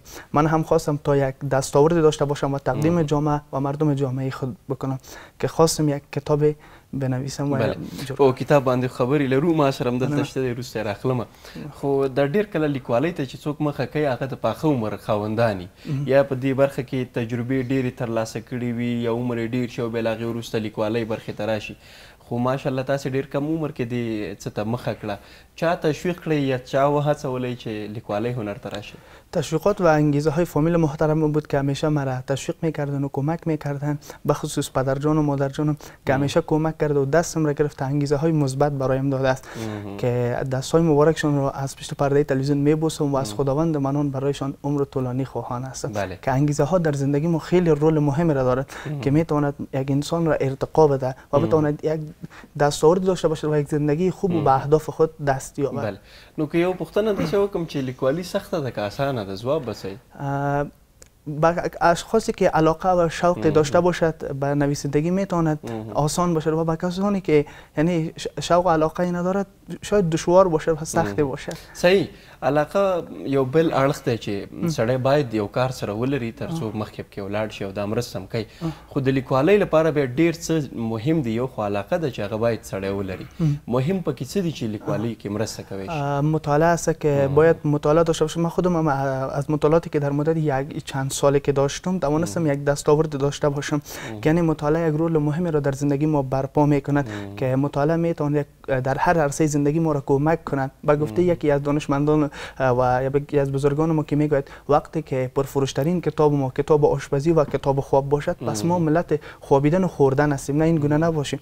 مانند جوانان خارجی باشیم که آنها وقتی که یک جوان آنها کتاب را میخرد و آن کتاب را مطالعه کرد، تمام معلومات خود را حاصل کرد، بعد آن کتاب را گرفته بالا یکی از کرسی های شهریانی چوکی های شهر گذاشته تا شخص دیگری که از آنجا رهگذر است بتواند آن کتاب را استفاده کند و مطالعه کند. یعنی مطالعه در زندگی ما خیلی رول مهمی را دارد و یعنی رول مهمی را برپا میکند که باید از تمام جوانان و از تمام نوجوانان خیلی خوشمند هستم که بخش مطالعه را یعنی فرهنگ مطالعه را در بین جوانان نهادینه بسازد. بله.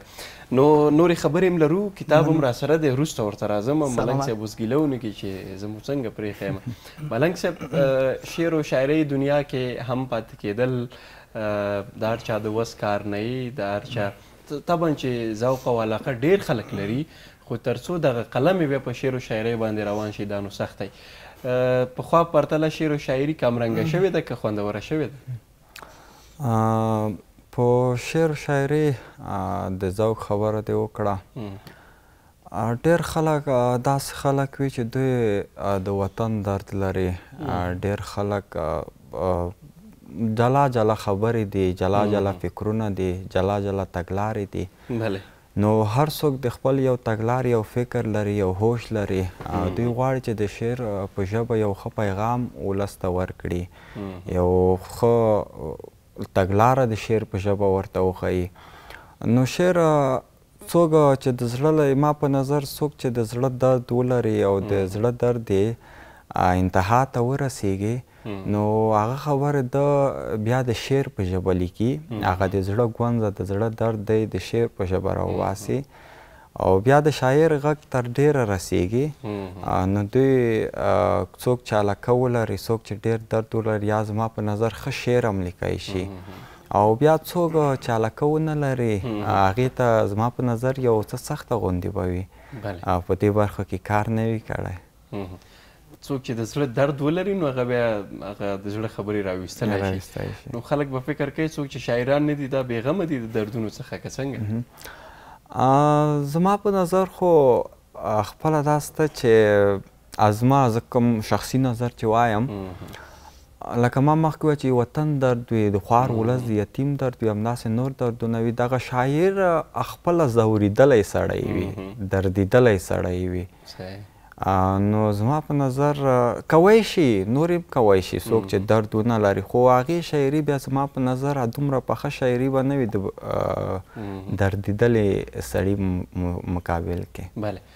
نو ډېر خلک به دا درد به هم په زړه کې ولري، حالاتونه به هم متاثره شوي وي، خو د شعر ژبه به نه روانېږي، نو هغه خو یو بله ستونزه ده. ستاسې شعر و شاعري هم لکه چې دردونو څخه ډکه ده نو؟ جار موږ هر وخت د شعر په ژبه بار بار دغه خبره موږ ځای کې کړې ده چې د شعر په ژبه زموږ کوم درد چې د خپله د ولس درد مو ده، د خوار، د یتیم، همدارقم نور سلې خبرې دي، نو د ولس له کبله موږ خپله ډېر ډګر ته راوتلي یو.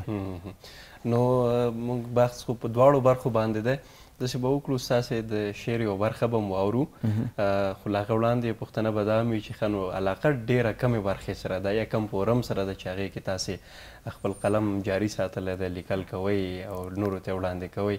نو لومړی ځواب خو د غزل وي، که غزل وي نو راځئ یو غزل هم به هم درنه واورو. یار غزل به ووایم چې خپلواکي مو نړۍ ستر ویاړ دی، خو د کلي د مکتب دیوال مو شاړ دی. خپلواکي مو له نړۍ ستر ویاړ دی، خو د کلي د مکتب دیوال مو شاړ دی.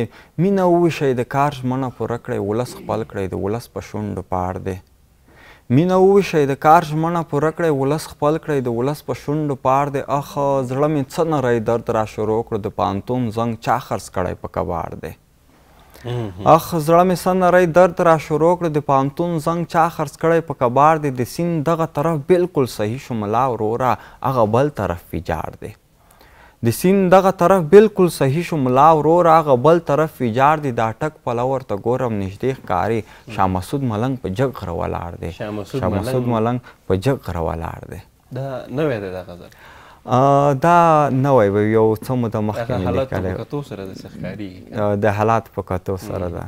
ډېر مو څه متاثره کوي؟ یوازې حالات دي؟ ډېر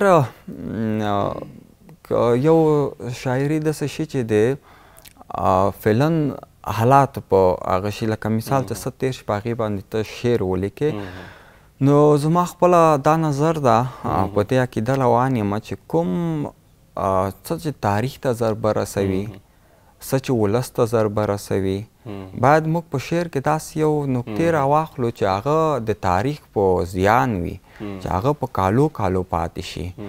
نو زما خپله دا نظر ده. بله، ډېره مننه ملنګ صاحب. تاسو ته بیرته هم راځو، نوره شاعري به هم درنه اورو. تاسو بیرته صدیقي صاحب ته راشو چې داسې نه یو کا سره خبرې ډېرېږي بلکې ګیله به رانه نه کوئ، دواړه بلکې مهمې دي. صدیقي صاحب لاس کې مې یو کتاب دی، دا به لیدونکو سره شریکوم، خو له دې وړاندې راته دا ووایي چې څو کتابونه هم تر اوسه لیکلي؟ یک از کتاب اول و دستاورد اولم می باشد و در آینده های نزدیک پلان دارم که بخیر یعنی دستاوردهای بیشتری داشته باشم و بتوانم یک دستاوردهای خوبی را به جامعه تقدیم کنم و به نسل جوان تقدیم کنم. او دې کتاب باندې چې لیکل شوي دي دا 101 داستان یا 101 داستان برای نسل جوان. بله. څه پکې دي؟ څه پکې ځانګړي شوي دي؟ کتاب حاضر مجموعه داستان‌های انگیزشی، اخلاقی و دینی می باشد که با در نظر داشتن نیازهای جامعه فعلی جمع‌آوری و ترتیب گردیده است که خواننده می تواند در وقت کم معلومات زیادی را به دست بیاورد که 3 بخش می باشد. یک عنوان به نام کینه است. در این مورد یعنی این داستان به خاطر در کتاب مجاگزین شده که ایسید هسته که باید نه در خود کینه و کدورت را از بین ببریم و از بین جامعه و انسان، یعنی در بین انسان ها کینه و کدورت نباشد. این داستان به خاطر او جاگزین. فرزند با وفا، فرزند با وفا یعنی باید یک فرزند با وفا باشیم به خود، به فامیل خود، که تا بتانیم خاصی دیگری همچنان با وفا باشیم که تا بتانیم قول وفا را نشکنیم.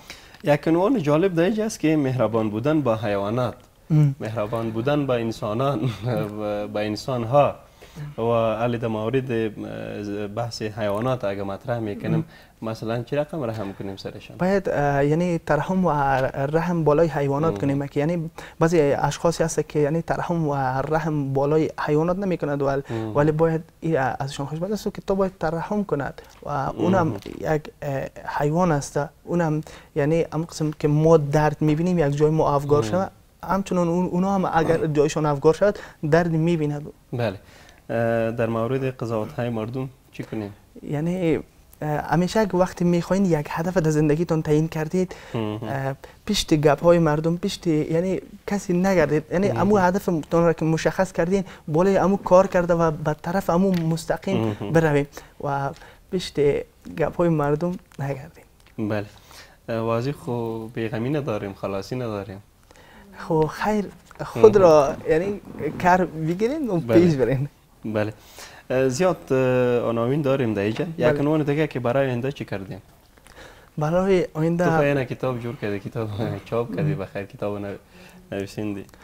در زندگی 2 اهداف دارم که یکی اهداف متشکل از اهداف کوتاه مدت می باشد و دراز مدت می باشد که اهداف کوتاه مدت هم متشکل از اهدافی است که یادگیری چند زبان معین، به اتمام رسانیدن دروس مکتبم به طور درست و خیلی شوق علاقه که دارم که یعنی با دنیای رسانه آشنا شوم و یعنی یک شخص رسانه‌ای شوم و اهداف بزرگم که بخیر در آینده های نزدیک یک دکتر موفق شوم و بتوانم به مردم کشور خود خدمت کنم و مصدر خدمت برایشان شوم. بله.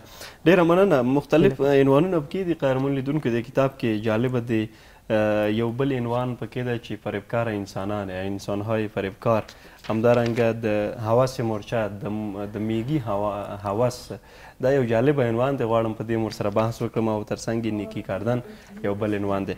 حواس مورچه چی است؟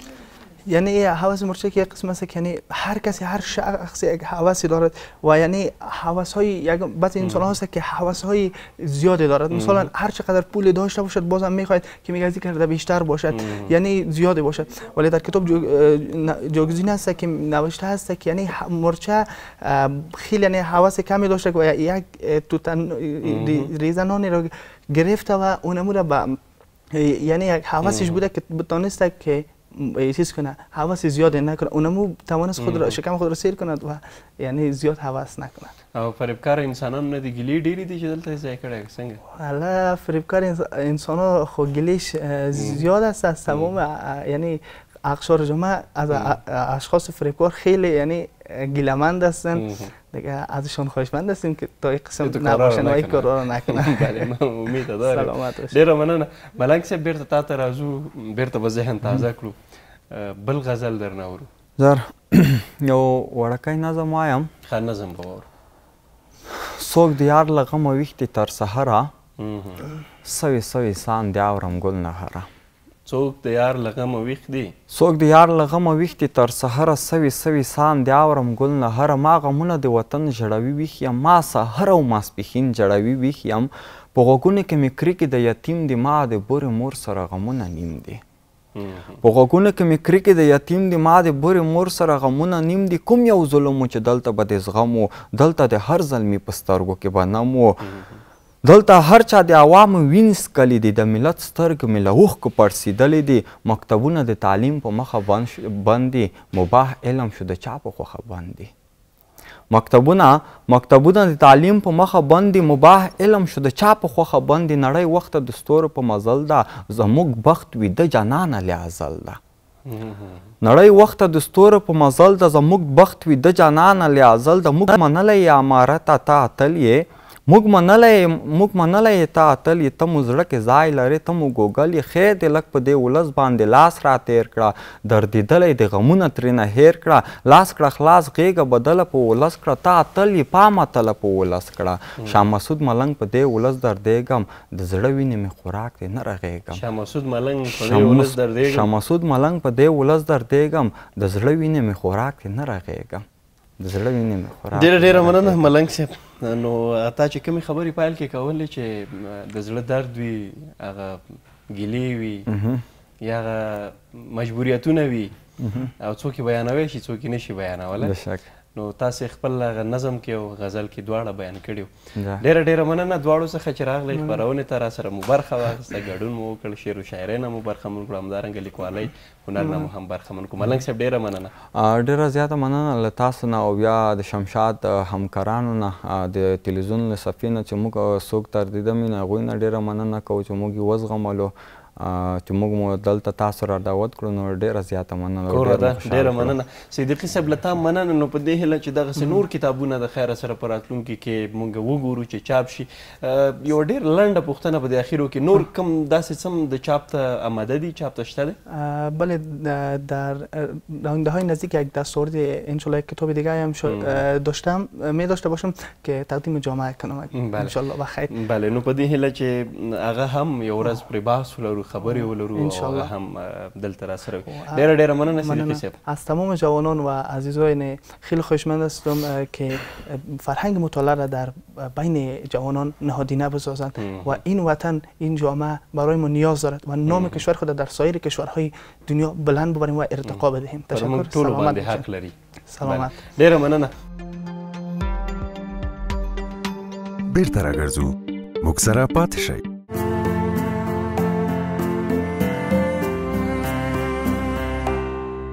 لیدونکو بیا هم ستړي مه شئ. هرکله د خپرونې د خبر برخې ته راورسېدو. په دې برخه کې د سیمې هېواد او نړۍ حال در سره شریکوو چې وروستي مهم تازه موضوعات د هېواد په داخل کې، همدارنګه بهر کې، په سیمه کې، په نړۍ کې څه دي. نو زموږ همکار عابد مومند به مو له دې موضوعاتو څخه خبر کړي. اوس راغلی سټوډیو کې راسره دی، نو ور به شو موضوعات به ترې واورو. مومند صاحب ستړي مه شئ. ډېر زیاته مننه صافی صاحب. تاسې قدرمندو لیدونکو او درنو همکارانو ته ستړي مه شئ. وایم د ټولو د سهار په خیر وي، کور مو ودان سلامت اوسئ. مننه. نن به څه لرو په خیر؟ بلې، نن هم د معمول سره سم د افغانستان امنیتي، سیاسي، اقتصادي موضوعات شته چې لیدونکي به ترې خبر کړو چې مهم هغه د افغان نجونو زده کړو ته د لاسرسي حق تامین د حق غوښتنو په دوام ملاله یوسفزۍ ویلي دي چې د حق غوښتنې دغې لړۍ ته به دوام ورکړي. دغه راز په ډونالډ ټرمپ یو بل ناکام برید ترسره شوی دی او اسلامي امارات مشرتابه په دولتي ادارو کې یو شمېر تغییر او تبدیل راوسته چې د مهمو اداري مسؤلین نورو ادارو ته تغییر او تبدیل کړي دي.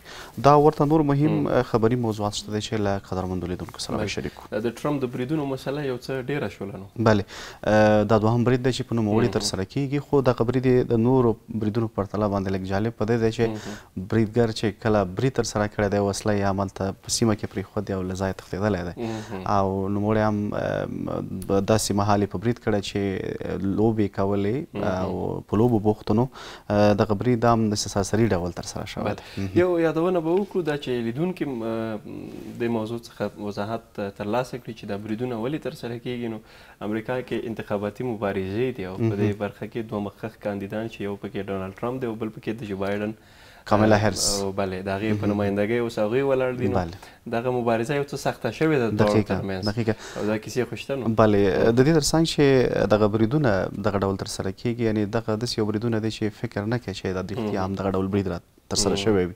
داسې تبلیغاتي بریدونه بلل کیږي. خو دې ورخوا بیا هلته په امریکا کې چې کومې مناظرې ترسره کیږي بیا هغه تر ټولو هغه ډېرې جالبې وي. نو اوس به راشو خبرونه. ډېره مننه. صفحې څه پیل دې کوو چې ملاله یوسفزۍ وایي د افغان نجونو زده کړو ته د لاسرسي حق تامین لپاره حق غوښتنې ته دوام ورکوي. د نوبل د سولې جایزې ګټونکې ملاله یوسفزۍ په یوې ویډیوي پیغام کې ویلي په افغانستان کې د نجونو لپاره له ثانوي او لوړو زده کړو محرومي شوي دي چې د زده کړو حق خوندیتوب په موخه به خپلو غوښتنو ته دوام ورکوي.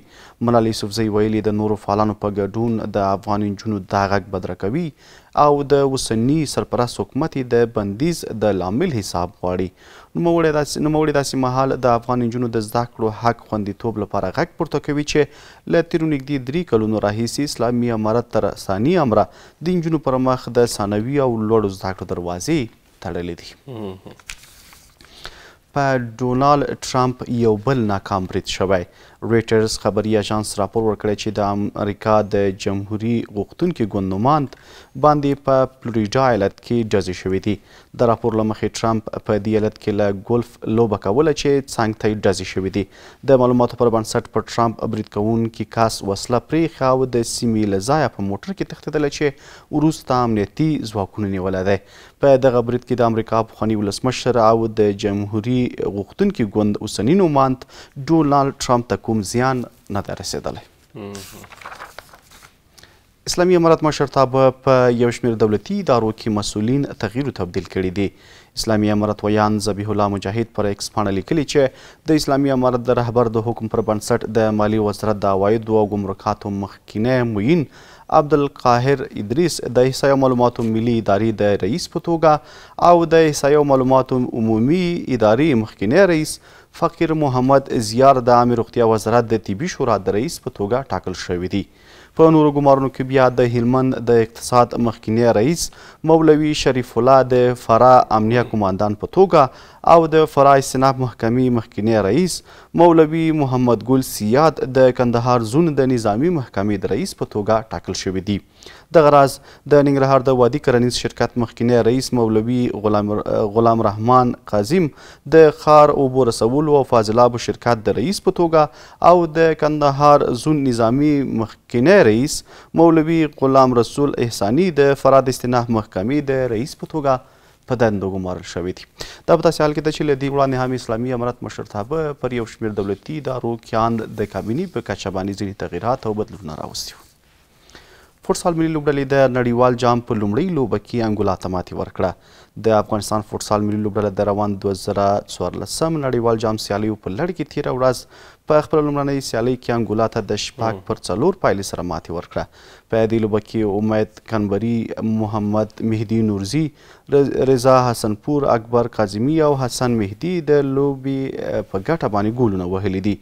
ټاکل شوي چې د افغانستان فوټسال ملي لوبډله به خپله دویمه لوبه د راتلونکي چهارشنبې په ورځ د ارجنټاین پر وړاندې ترسره کړي. بله، نو عموما صاحب رښتیا هم فوټسال لوبډلې چې تېره شپه کومه بریا خپله کړله دا د نړیوال جام په لړ کې لومړی بریا وه چې د 2024 کال چې ازبکستان کې دغه جام سیالۍ ترسره کېږي. فوټسال ملي لوبډلې نړیوال جام ته لومړي ځل لار پیدا کړه او بیا یې بریا خپله کړله. د کرکټ ملي لوبغاړو هم ورته مبارکي ویلې وه چې له ډلې راشد خان، نبي ساحل ټولو چې اوس مهال د افغانستان او جنوبي افریقا لوبې چې راتلونکي چهارشنبه پیلیږي هغې ته په چمتووالي بوخت دي. خو دغه زیری ډېر خوږ زیری او تاسې هم راغستې او ډېره مننه کور ودان چې راغلی او خبري موضوعات مو لیدونکو سره شریک کړل. خو البته همکاران وایي چې یو دوه موضوعات نور هم سلامات اوسئ. د خوړو درملو ملي بورډ نوبتي غونډه کې پر یو شمېر مهمو موضوعاتو خبرې شوي دي. ارګ په خپره کړې خبرپاڼه اړه کې ویلي چې د ریاست الوزرا اداري مرستیال مولوي عبدالسلام حنفي په مشرۍ د خوړو درملو ملي بورډ نوبتي غونډه کې د خوړو خوندیتوب، واردېدونکو درملو پر کنټرول او جواز لرونکو درملو لیست برابرولو باندې خبرې شوې دي. په خبرپاڼه کې راغلي چې دغه راز په دې غونډه کې د بې کیفیته خوړو او درملو د قاچاق او واردېدو پر مخنیوي، د بې کیفیته خوړو او درملو د نه استعمال په اړه د عامه پوهاوي پر زیاتوالي او د معیاري لابراتوارونو پر جوړولو په هر اړخیزه ارزونه او بحث شوی دی. د معلوماتو له مخې د خوړو درملو ملي بورډ نوبتي غونډه کې د یادو موضوعاتو په تړاو لازم پریکړې او تصمیمونه هم نیول شوي. د حضرت عبدالله ابن مسعود جګړه ییزو ګاډو زده کړو له قوماندانۍ لسګونه سرتیري فارغ شوي دي. ملي دفاع وزارت د یوې خبرپاڼې په خپرولو سره ویلي چې د مرکزي قطاعاتو او بېلابېلو کلو اردوګانو 156 تنه سرتیري د عبدالله ابن مسعود د جګړه ییزو ګاډو زده کړو له قوماندانۍ د بېلابېلو څانګو له نظري او عملي زده کړو وروسته فارغ شوي دي. د فراغت په دې مراسمو کې مسؤلینو تازه فارغ شوو سرتیرو ته د چارو په ښه ترسروي او اتحاد ټینګار کړی. بل لور ته تازه فارغ شویو سرتیرو بیا هیواد او ولس ته د خدمت کولو ژمنتیا ښودلې. د افغانستان لپاره د پاکستان مخکینی استازی افغانستان منزوي شوی بولي. اسف دورانیا وایي په اوکراین او منځني ختیځ کې روانې جګړې افغانستان د نړیوالو له اجنډا څنډې ته کړی او په خبرې د دې هیواد انزوا کې ساتل د سیمې په زیان دي. خو سرپرست حکومت د په غبرګون کې د لاسته راوړنو له ادعاو سره سم له ګاونډیو غواړي چې د افغانستان په چارو کې د مداخله نه کوي. صافی صاحب اسف دوراني دغه څرګندونې داسې مهال کوي چې نوموړی تیر پنجشنبه د افغانستان لپاره د پاکستان د ځانګړي استازي دپاره چې کومه دنده وه ټاکل شوې وه له هغې ګوښه شو. د افغانستان په تړاو هرې سیاسي ډلې سره خبرې اترې د نړیوالو اصولو خلاف عمل دی. تحلیل کوونکي وایي د ویانا وروستۍ غونډه کې د امریکا د استازو جرګې د یو غړي لخوا د اسلامي امارت د سیاسي مخالفینو د ملاتړ وړاندیز د نړیوالو اصولو خلاف او بې ګټې عمل دی. د امریکا د استازو جرګې د یو غړي لوري خپرې شوې پریکړه لیک کې اسلامي امارت ترهګرو ډلو ته د خوندي پټن ځایونو په برابرولو او بشري حقونو پر نقض تورن شوی. اسلامي امارت بیا دغه د امریکا د حکومت رسمي دریځ نه بولي بلکې د جنګ طلبه څیرو ادعاوې او شخصي نظریات دي. مومن صاحب ډېره مننه کور ودان چې راغلی او خبري مسایل مو لیدونکو ډېره مننه تاسې او له ټولو لیدونکو هم کور ودان. بیرته راګرځو موږ سره پاتې شئ.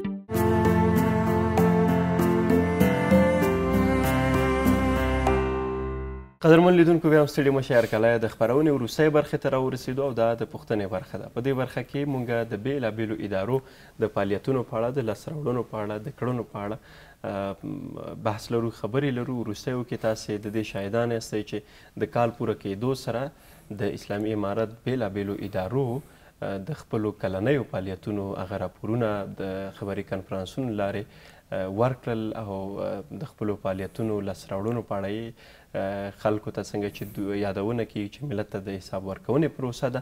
نو په دغه برخه کې د احصایې او معلوماتو ملي ادارې هم خپل راپور څه موده وړاندې ورکړل چې بېلابېلو فعالیتونو په اړه یې پکې بحث شوی دی، خبرې شوي دي. غواړو چې په همدغه مورد باندې خبرې وکړو او یو شمېر ستونزې، مشکلات چې ډېر کله یې لیدونکي په خپرونه کې هم شریکوي، د تذکرو د ویش په برخه کې، د تذکرو همدارنګه د مراکزو برخه کې چې ننګرهار نه به ډېر کله اړیکې کېدلې، همدارنګه خوست، پکتیا، پکتیکا دغه ولایتونه به موږ سره لیدونکو ستونزې شریکولې. غواړو چې په همدې اړه نن خبرې وکړو او د احصایې او معلوماتو ملي ادارې ویاند ښاغلی محمد حلیم رافع صاحب را سره خپرونه کې دی او د موضوعاتو په اړه ورسره خبرې لرو. رافع صاحب هرکلی ستړي مه شئ، بخیر راغلی. ډېره زیاته مننه. لومړي سر کې تاسو ته او د شمشاد درنو لیدونکو ته سلامونه، نیک هیلې، احترامات وړاندې کوم. هیله لرم ټولو ښه ورځ پیل. وعلیکم السلام. کور ودان. رافع صاحب که د خوښه وي پیل به دغه د یو کلنو فعالیتونو د لاسته راوړنو چې کوم راپور وړاندې شوی دی له دې وکړو چې د احصایې او معلوماتو ملي ادارې په دغه راپور کې کمې کړنې او کم فعالیتونه شامل وو. بله، بسم الله الرحمن الرحیم. بله، تاسو ته بهتره معلومه ده د احصایې معلومات ملي اداره میاشت وړاندې هغه ملت ته د حساب ورکونې پروسه کې خپل کلنی راپور وړاندې کړ. نو زموږ اداره چې دغه په دریو کلیدي برخو کې خپل فعالیتونه ترسره کوي، زه به یې لنډه اشاره ورته وکړم. لومړی د ثبت اول نفوسو برخه ده چې په هغې کې الکترونیکي تذکرې، کاغذي تذکرې، د زیږېدنې کارتونه، همداراز د مړینې کارډونه شامل دي. همداراز زموږ د احصایې مسلکي معاونیت دی چې هغه د هېواد په سطحه د مختلف سرویګانو له طریقه مختلف علمي ارقام راټولوي. هغه ارقام تحلیلوي، له تحلیل او ارزونې وروسته بیا موږ په نشریو کې ترتیب کوو، له مختلفو وزارتونو، ادارو، همداراز له رسنیو سره شریکوو. وروستۍ برخه چې ده هغه زموږ د ادارې GIS برخه ده. GIS برخه چې دغه د سټلایټي انځورونو، همداراز د سپوږمکۍ د انځورونو له لارې، همداراز د ریموټ سنسینګ د پرمختللې ټکنالوژي پر مټ باندې مختلف سرویګانې ترسره کوي. را به شو پر ثبت اول نفوسو به لنډ بحث وکړو. زموږ ادارې چې د هغه کوم کلني راپور مو چې وړاندې کړ، هغه وخت کې موږ تقریبا تر 8 میلیونه پورې د اسلامي امارت په دوره کې هېوادوالو ته برېښنایي پېژندپاڼې ورکړې وو. ټولیز ارقام چې وو، یعنې کله چې دا د برېښنایي پېژندپاڼو د ویش پروسه شروع شوې ده، تقریبا له 14 میلیونه څخه زیات هېوادوالو برېښنایي پېژندپاڼې ترلاسه کړې وي. همداراز موږ په ډېره اسانۍ سره اوس هم کولی شو چې د هېواد په سطحه په 14,000 پورې هېوادوالو ته برېښنایي پېژندپاڼې ورکړو.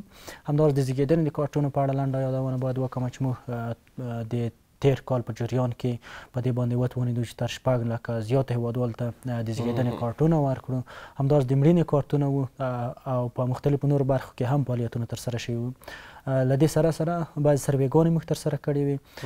د هغو له جملې څخه یې زه لنډه یادونه کولی شم چې د غنمو د تولید په ارتباط باندې موږ یو سروې ترسره کړې وه.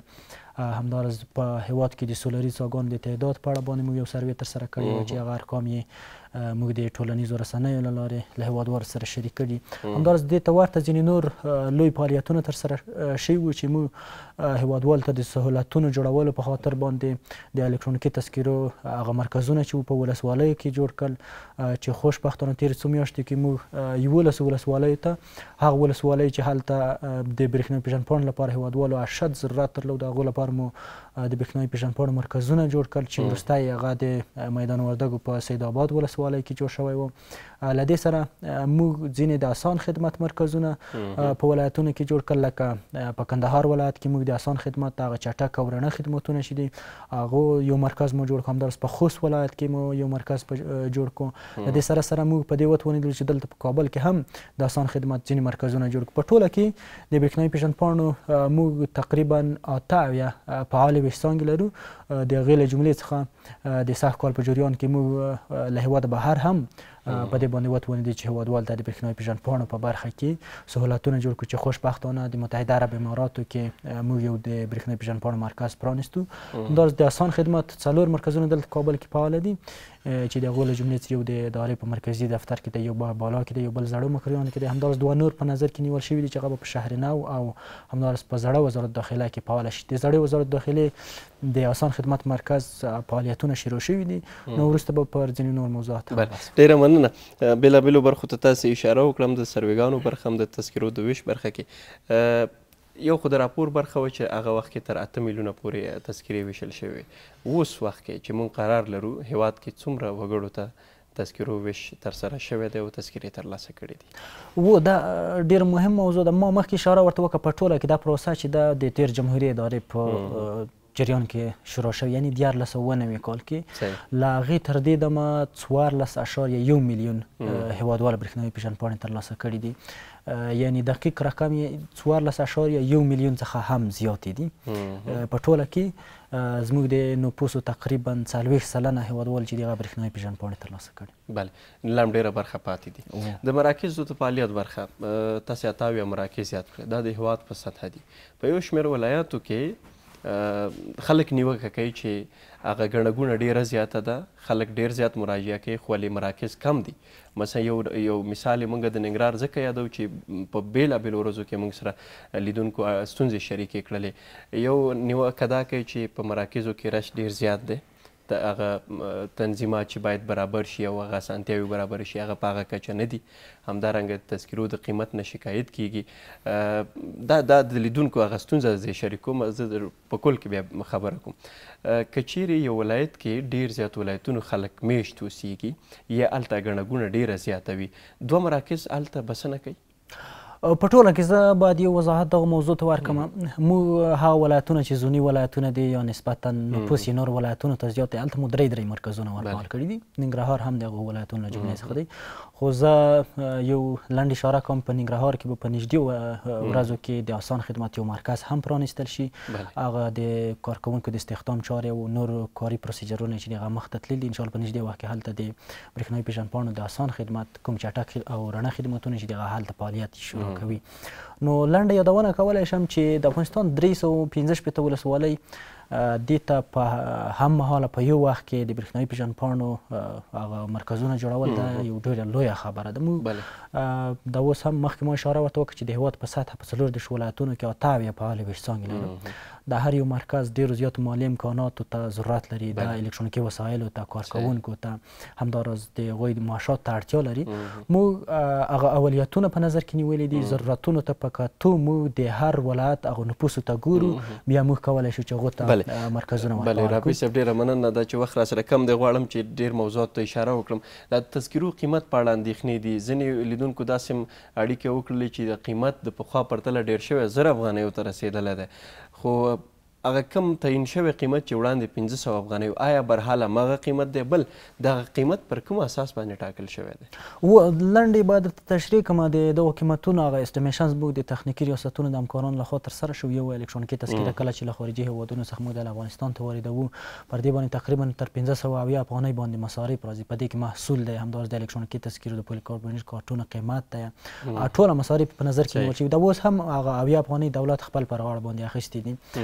زه لنډه یادونه کولی شم چې تېرې دورې دې برخه کې ډېر زیات تمویل کوونکي او ډونر درلودل. موږ سره خو اوس نه تمویل کوونکی شته او نه ډونر لرو. نو په همدې اساس باندې موږ خپل د الکترونیکي تذکرو دا پروسه چې د خپل د عوایدو څخه تمویل کوو. نو که چېرته موږ دغه برخې ته تمویل کوونکی یا ډونر پیدا کړو، انشاءالله موږ به د الکترونیکي تذکرو د قیمتونه بېرته ټوټ کړو. زه یې لنډه یادونه کوم چې د الکترونیکي تذکرې قیمت چې دی د هېواد په سطحه په ټولو مرکزونو کې 1500 افغانۍ دی. همداراز په آسان خدمت کې 200 افغانۍ چې دي هغه د دغو خدمتونو د چټکوالي او د روڼوالي په خاطر باندې هغه ایکسترا چارج یا اضافي پیسې چې ورته وایي ترې اخیستل کېږي. په هېڅ ځای کې موږ له چا څخه 1000 افغانۍ نه اخلو. 500 هغه جمع د آسان خدمت پیسې 200 افغانۍ په دې خاطر باندې اخیستل کېږي چې هغه زموږ د آسان خدمت مرکزونه چې دي خدمتونه یې چټک دي، تذکرې اسانه او زر چاپ کېږي، او په ټوله کې هېوادوال دغو برخې ته ډېر لیوالتیا یې هم په همدې خاطر زیاته چې دوی عاجلو تذکرو ته ضرورت لري. نو په همدې اساس باندې چې خدمتونه یې چټک وي، مصارف هم یو څه زیات پرې راځي. همداراز زموږ د کارکوونکو هلته چې کوم رسمیات چې دي، رسمیاتو نه هم زیات وخت دوی هلته کار کوي. او یو موضوع چې د یاده مې ونه وځي، هغه د الکترونیکي تذکرې د مصنع قیمت هغه واقعا هم 1000 افغانۍ دی. نو کوم کسان چې الکترونیکي تذکرې ځینې ورکېږي، بیا ورځي په مرکزونو کې نوې تذکرې ترلاسه کړي، هغه د مصنع په شکل باندې ورکول کېږي. مصنع تذکرې قیمت چې دی هغه په 1000 افغانۍ. همداراز په آسان خدمت کې د مصنع تذکرې قیمت چې دی هغه بیا 1200. بله، او د مصنع تذکرې یادونه تاسې وکړه، یو چا څخه تذکره ورکه شي، خلک طبعا ډېره اندېښنه کوي. دغه پروسه بیا په څه ډول ده چې دوی دویمه ورکه شي، درېیمه تذکره ترلاسه کړي؟ داسې په ټوله کې د کاغذي تذکرو لپاره به مو هېوادوالو ته په دغه برخه کې لارښوونه کوو. الکترونیکي تذکرو په برخه کې دلته کابل کې چا نه الکترونیکي تذکره ورکېږي، موږ د افغان اعلاناتو څخه یو اعلان ځنې غواړو، یا مثلا د یو دولتي رسنۍ اعلان ترې غواړو چې مثلا دا موږ ته ثابت کړي چې دغه کس تذکره ورکړل شوې ده.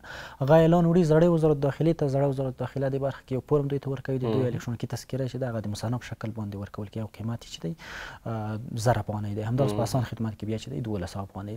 همداراز ولایتونو کې که ورکېږي، هلته هم د الکترونیکي تذکرې د ترلاسه کولو لپاره د یو دولتي رسنۍ څخه همداسې اعلان اخیستل کېږي، او مربوطه برخه کې زموږ ریاست ته وروړل فورم به ورکېږي، او فورمونه بیا دوی ته ورکول کېږي د دوی مشخصات چې تذکرې څومره ورځو جریان کې دغه تذکره ترلاسه کولی شي؟ په مختلفو ولایتونو کې دا پروسه چې ده هغه مختلفه ده. زه دلته کابل کې درته یادونه کولی شم که آسان خدمت ته یو کس واشي، ممکن د 4 ساعتونو په جریان کې خپل مصنع تذکره ترلاسه کړي. که عادي مرکزونو ته واشي، ممکن د یو هفتې څخه تر 10 ورځو پورې دی وکولی شي چې خپله برېښنایي پېژندپاڼه ترلاسه کړي. او ولایتونو کې هغه د انتقال پروسه چې ده یو څه رسمي ده، زموږ د هماهنګۍ یو ریاست دی، هغه چې دی هغه الکترونیکي تذکرې رافي صاحب ډېره مننه. کور ودان یو بله موضوع چې هغه پاتې نه شي، هېوادوالو ته وضاحت ورکړو او معلومات ورکړو چې له هېواده د باندې چې کوم هېوادوال دي هغوی کولی شي متحده عربي اماراتو کې چې کوم مرکز ورته فعال شوی دی هغې کې تذکرې ترلاسه کړي. رافي صاحب ډېره مننه کور ودان چې راغلی د خپلو اړوند فعالیتونو په اړه مو لیدونکو سره معلومات شریک کړل. تاسې مننه. ډېره مننه. کوروا ده. لیدونکو له تاسې مننه. په همدې سره مو د روڼ سهار دا 2 ساعته خپرونه هم پای ته رسیږي. هیله ده چې ټولې برخې ستاسې لپاره ګټورې وي. تر بلې خپرونې ښه وخت، ښې شېبې، لوی الله مو مل، ښه ورځ. له لیدلو مو مننه.